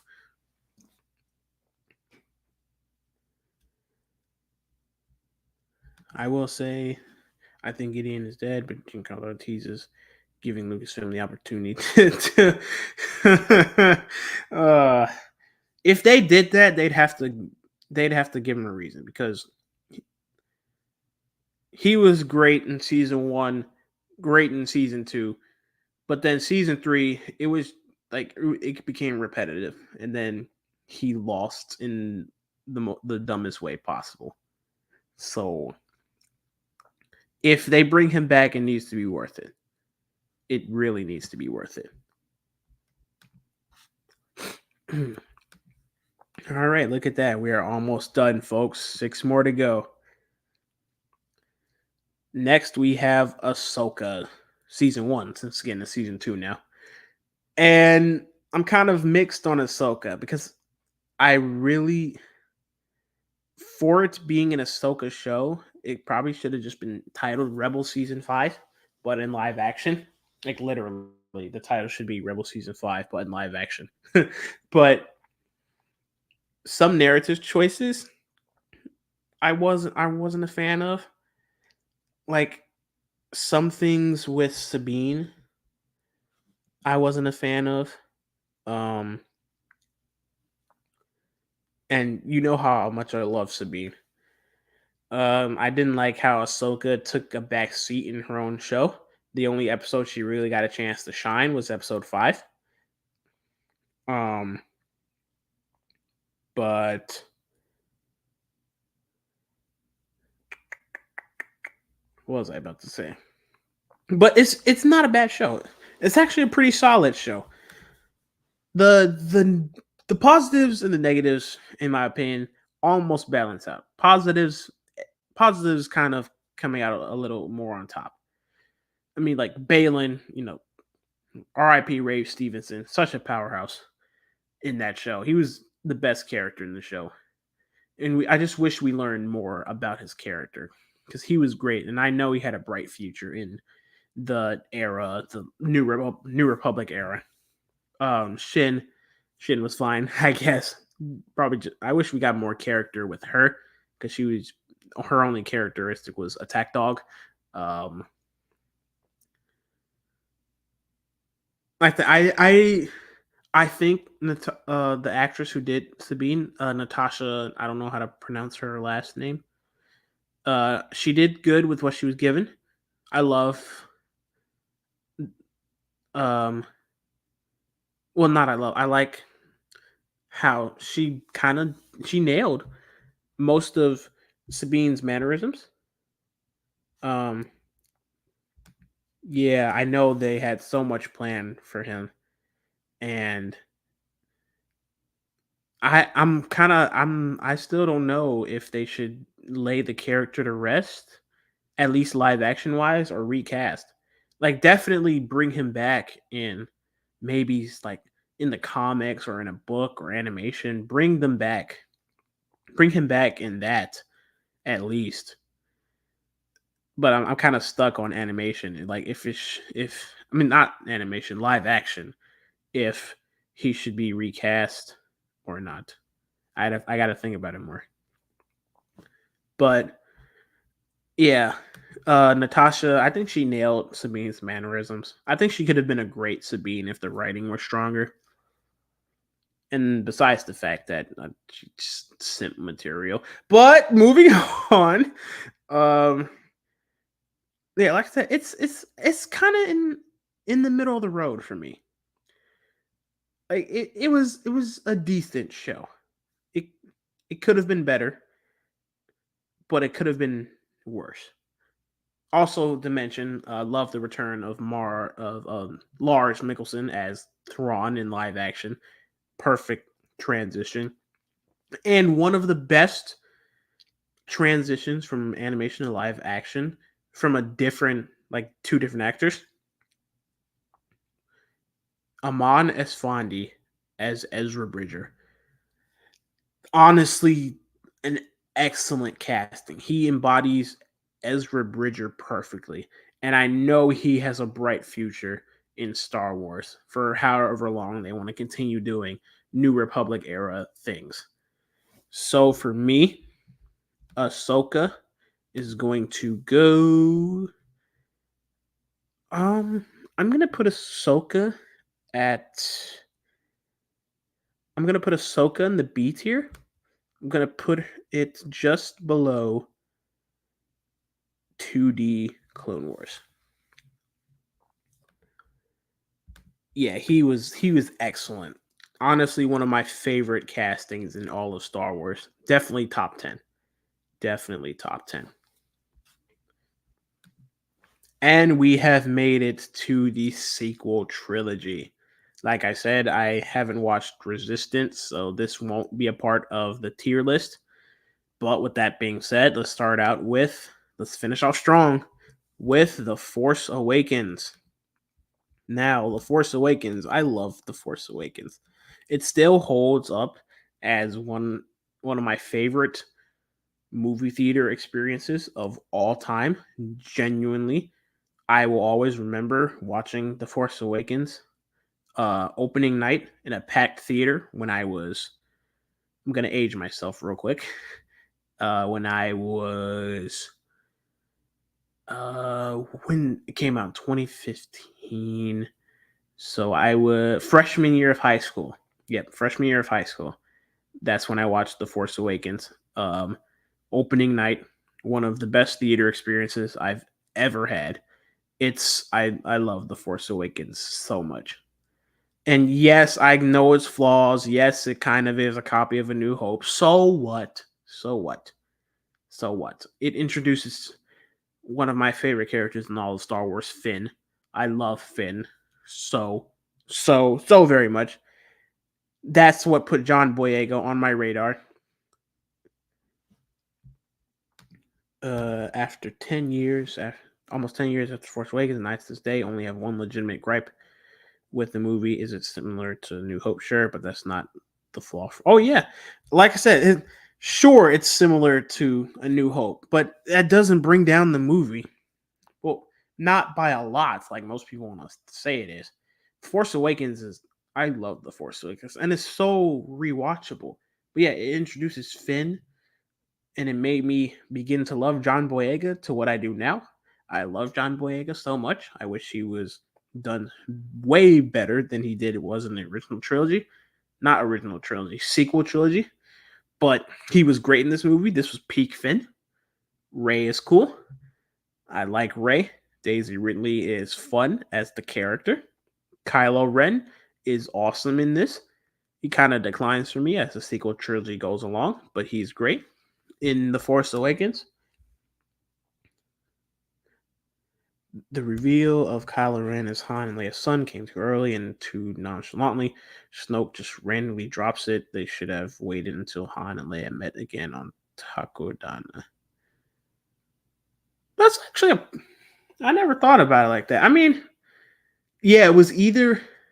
Yeah, wasn't that like at the end of the first act? Yeah, it was pretty early in the movie. It doesn't bother me too much, but I can understand that for sure. But yeah, I love The Force Awakens. It's probably after Rogue One. The so yeah, after Rogue One is the second most rewatchable Star Wars movie. I enjoy it so much. And for that reason, oh, this is gonna make people mad. But so what? I'm putting it in the A tier between Obi-Wan Kenobi and Andor. Woo, we're getting spicy today. Next up, we have The Last Jedi. Drop hints throughout the movie. Say the droid is with Han Solo. Keep us guessing. Is he? Yeah, I get that, but I don't hate it. I don't hate it. No, what I do hate Finn's characterization in The Last Jedi. Oh boy, I get like I'm sorry. I'm sorry to those people who like The Last Jedi, but I can't. I can't for the life of me. I cannot for the life of me.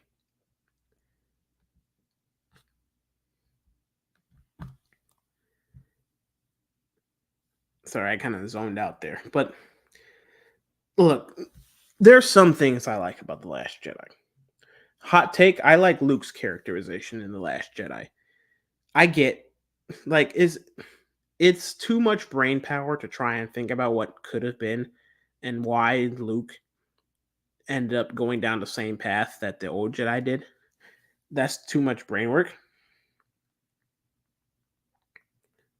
But I think it was his story was pretty good in The Last Jedi. I like that he kind of had his own redemption arc to get back to the Luke he was in Return of the Jedi, to get back to believing in the Force, believing in the Jedi, and believing in Rey. I like that about Luke. That's probably a hot take. I'm probably one of the few people who like Luke's story in The Last Jedi, but hey, what can I say? The cinematography of The Last Jedi is great. After Rogue One, it's the second best shot Star Wars movie, in my opinion. Luke's arc in the movie is fine. The execution was less so. Could have been done more. I get that. I'm not saying it's perfect. It's definitely not far from perfect. But me personally, I enjoy it. I don't think. I think that every Jedi has the capacity to fall, and what's what makes them stand out is their resilience, like their different levels of resilience. And I'm glad Luke got that lesson taught to him, and that's what brought him back in the final battle against Kylo Ren. That's what gave him the strength to project his conscious, his force projection across light years of space. But yeah, like I said earlier, I hate Finn's characterization. I hate how he was sidelined. John Boyega did the best he could, but I hated that whole subplot. Um, I don't know. Character choices were the big issue for me because it felt like they were. It felt like Ryan Johnson was trying to undo what J.J. Abrams did, and then The Rise of Skywalker was J.J. Abrams trying to undo what Ryan Johnson did while also putting a cap on, what was that, 40? Yeah, 40 years of storytelling. And it just like, this, we need to outdo the other person. No, no. But I don't hate The Last Jedi. I just hate some of the things that it did in it. It's not, it's far from perfect. It's not good in my opinion. It's just, it's there. That's all. That's the most I can say about it. It's just there. So for me, The Last Jedi is gonna go at the top of the D tier.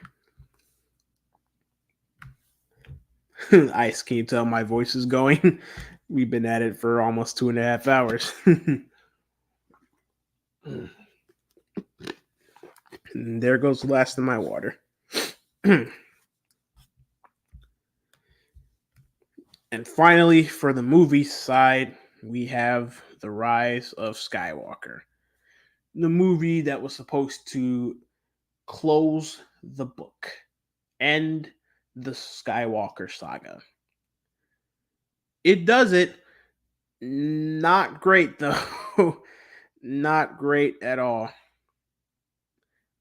But me personally, I still like it a bit more than The Last Jedi because they tried, like I said, it kind of comes back to what J.J. Abrams was originally trying to do with the characters. Like, Finn was better. Finn was better in The Rise of Skywalker than he was in The Last Jedi. I like how, I still think he was sidelined, and obviously there was a story cut with him telling Rey that he's force sensitive. And yes, I've seen the Duel of the Fates uh, arts and that stuff. So obviously there was more that Finn was going to do that he wasn't allowed to do. I like the introduction to Janna. She's cool. Rey's cool in this movie. I like the arc that she goes through in this movie. How she finds out that she's a Palpatine, and that could break someone. You find out you're the granddaughter of the baddest bad guy in the galaxy. They tried to course correct a lot, especially with Finn and Poe. Yeah, yeah, they did. Like I said earlier, it was basically JJ trying to undo what Ryan did after Ryan undid what he did in The Force Awakens. Yeah, it's a messy ending, but I appreciate what it did. I think it got some things right. It's like a half and half for me. So with The Rise of Skywalker, I'm going to put it at in the C tier. Going to put it at the bottom of the C tier.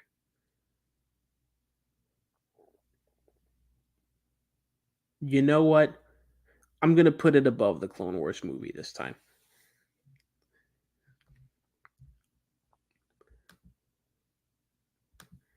Oh yes, Ian McDiarmid as Palpatine.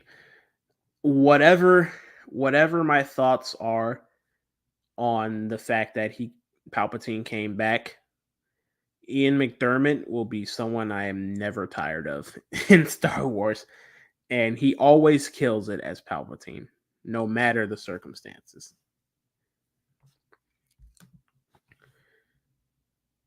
Finally, we have Visions, Star Wars Visions.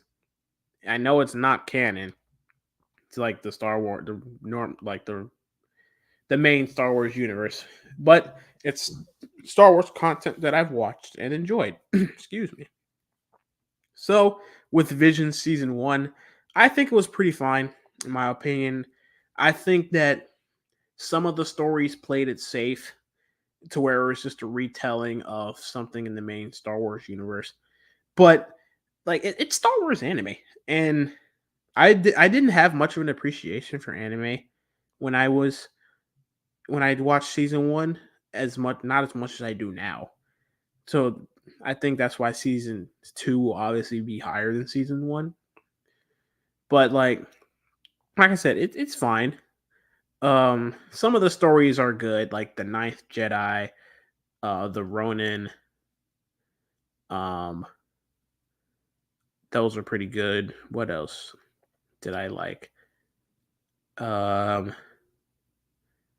the Twins was pretty good. And yeah, the animation is obviously I like animation. So it was really cool to see like the different animation styles from the different animation studios.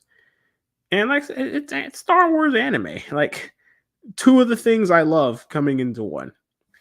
So for me, Visions season 1 is going to go at the top. You know, I'll give it benefit of the doubt. Bottom of the B tier.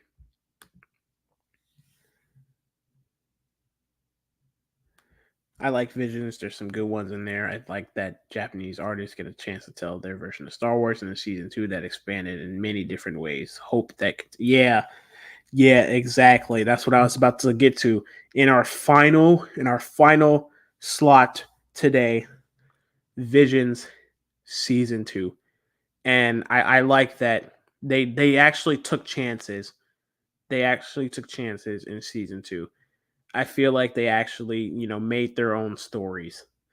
Like that the first episode with the girl who used to be a Sith, but then wasn't anymore and getting chased by a Sith. And I think it was the watercolor one. That was awesome. Um Screechers, I think what was it? Screechers Creek? Screechers Reach, whatever the second episode was called. Freaked me out. I know Cairo loves that episode. Screechers Reach. Does everything fully land for me? Nah, there's one. Oh yeah, for real. Like hot take, I'm not really a fan of claymation. So like the claymation episodes didn't really hit for me as much. But I actually just rewatched the Sith short story. Yeah, it was so cool. But yeah, I'm not the biggest fan of claymation. That's probably like my least favorite animation style, claymation. It's cool how they do it, but I'm not really a fan of it. So like the claymation episodes weren't for me. But like I like the stories. Like everything was each story was unique. It didn't feel like something that could take well, it didn't feel like a copy, a story that we've seen already in Star Wars before. They took risks, and I enjoyed it. Enjoyed it so much. Screechers Reach was made by an Irish studio. Well, thank you. Yeah, Okairo loves that episode. Like he'll come back around to it every once in a while when I see him on the timeline. But yeah, I really enjoy season 2 of Visions, and if they keep this up, I think because I know there's going to be future seasons of Visions. There has to be, and I have such a love for anime now that that I'm going to end up loving it. But yeah, with that, gosh, I hope everyone's okay if y'all heard that siren.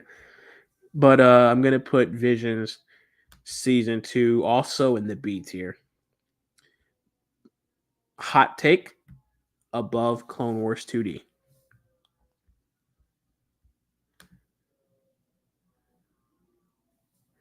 I mean, obviously it was Irish, a Sith Banshee. I'm not too versed in Irish culture, so I wouldn't know. But 2.5 hours later, we did it, folks. We made our Star Wars tier list. D tier, we have Solo, The Phantom Menace, and The Last Jedi.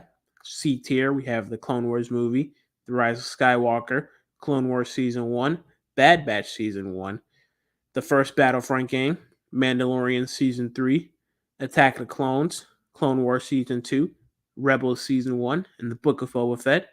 In the B tier, we have Vision Season 1, Battlefront 2, Bad Batch Season 2, Tales of the Jedi Season 1, Ahsoka Season 1, Clone Wars 2003, Vision Season 2, Rebels Season 2, Clone Wars Season 6, and Return of the Jedi.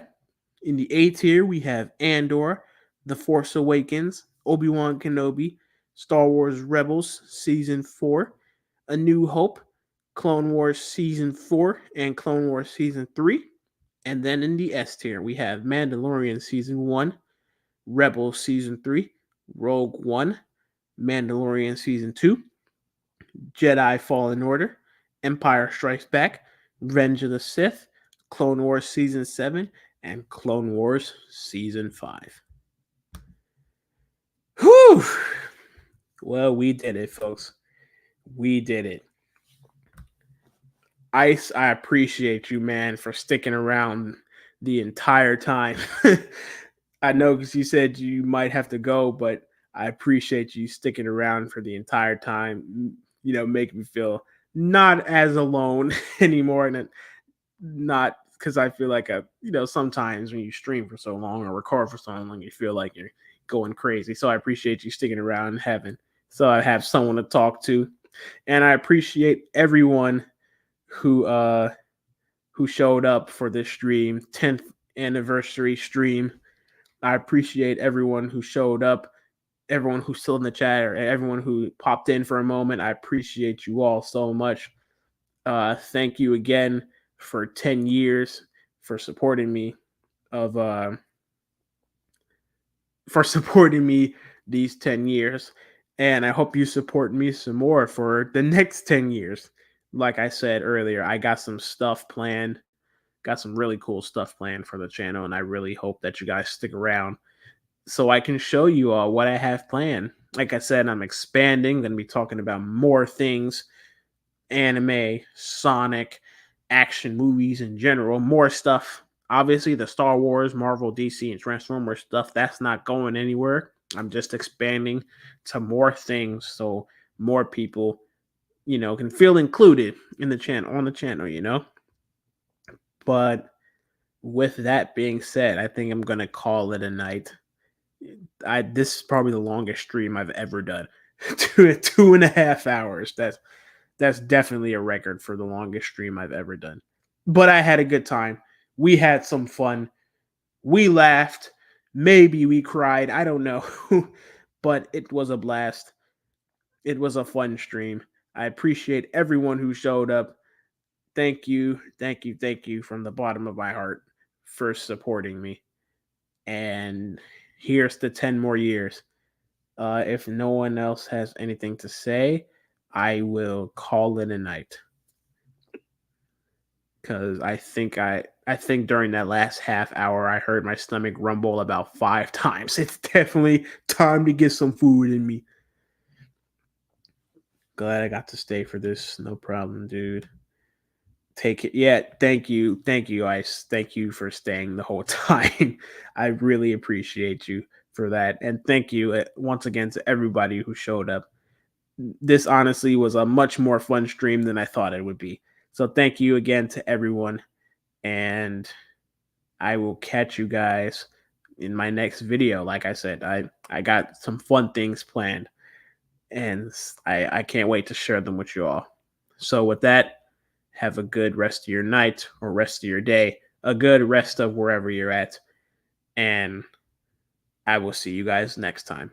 Peace out.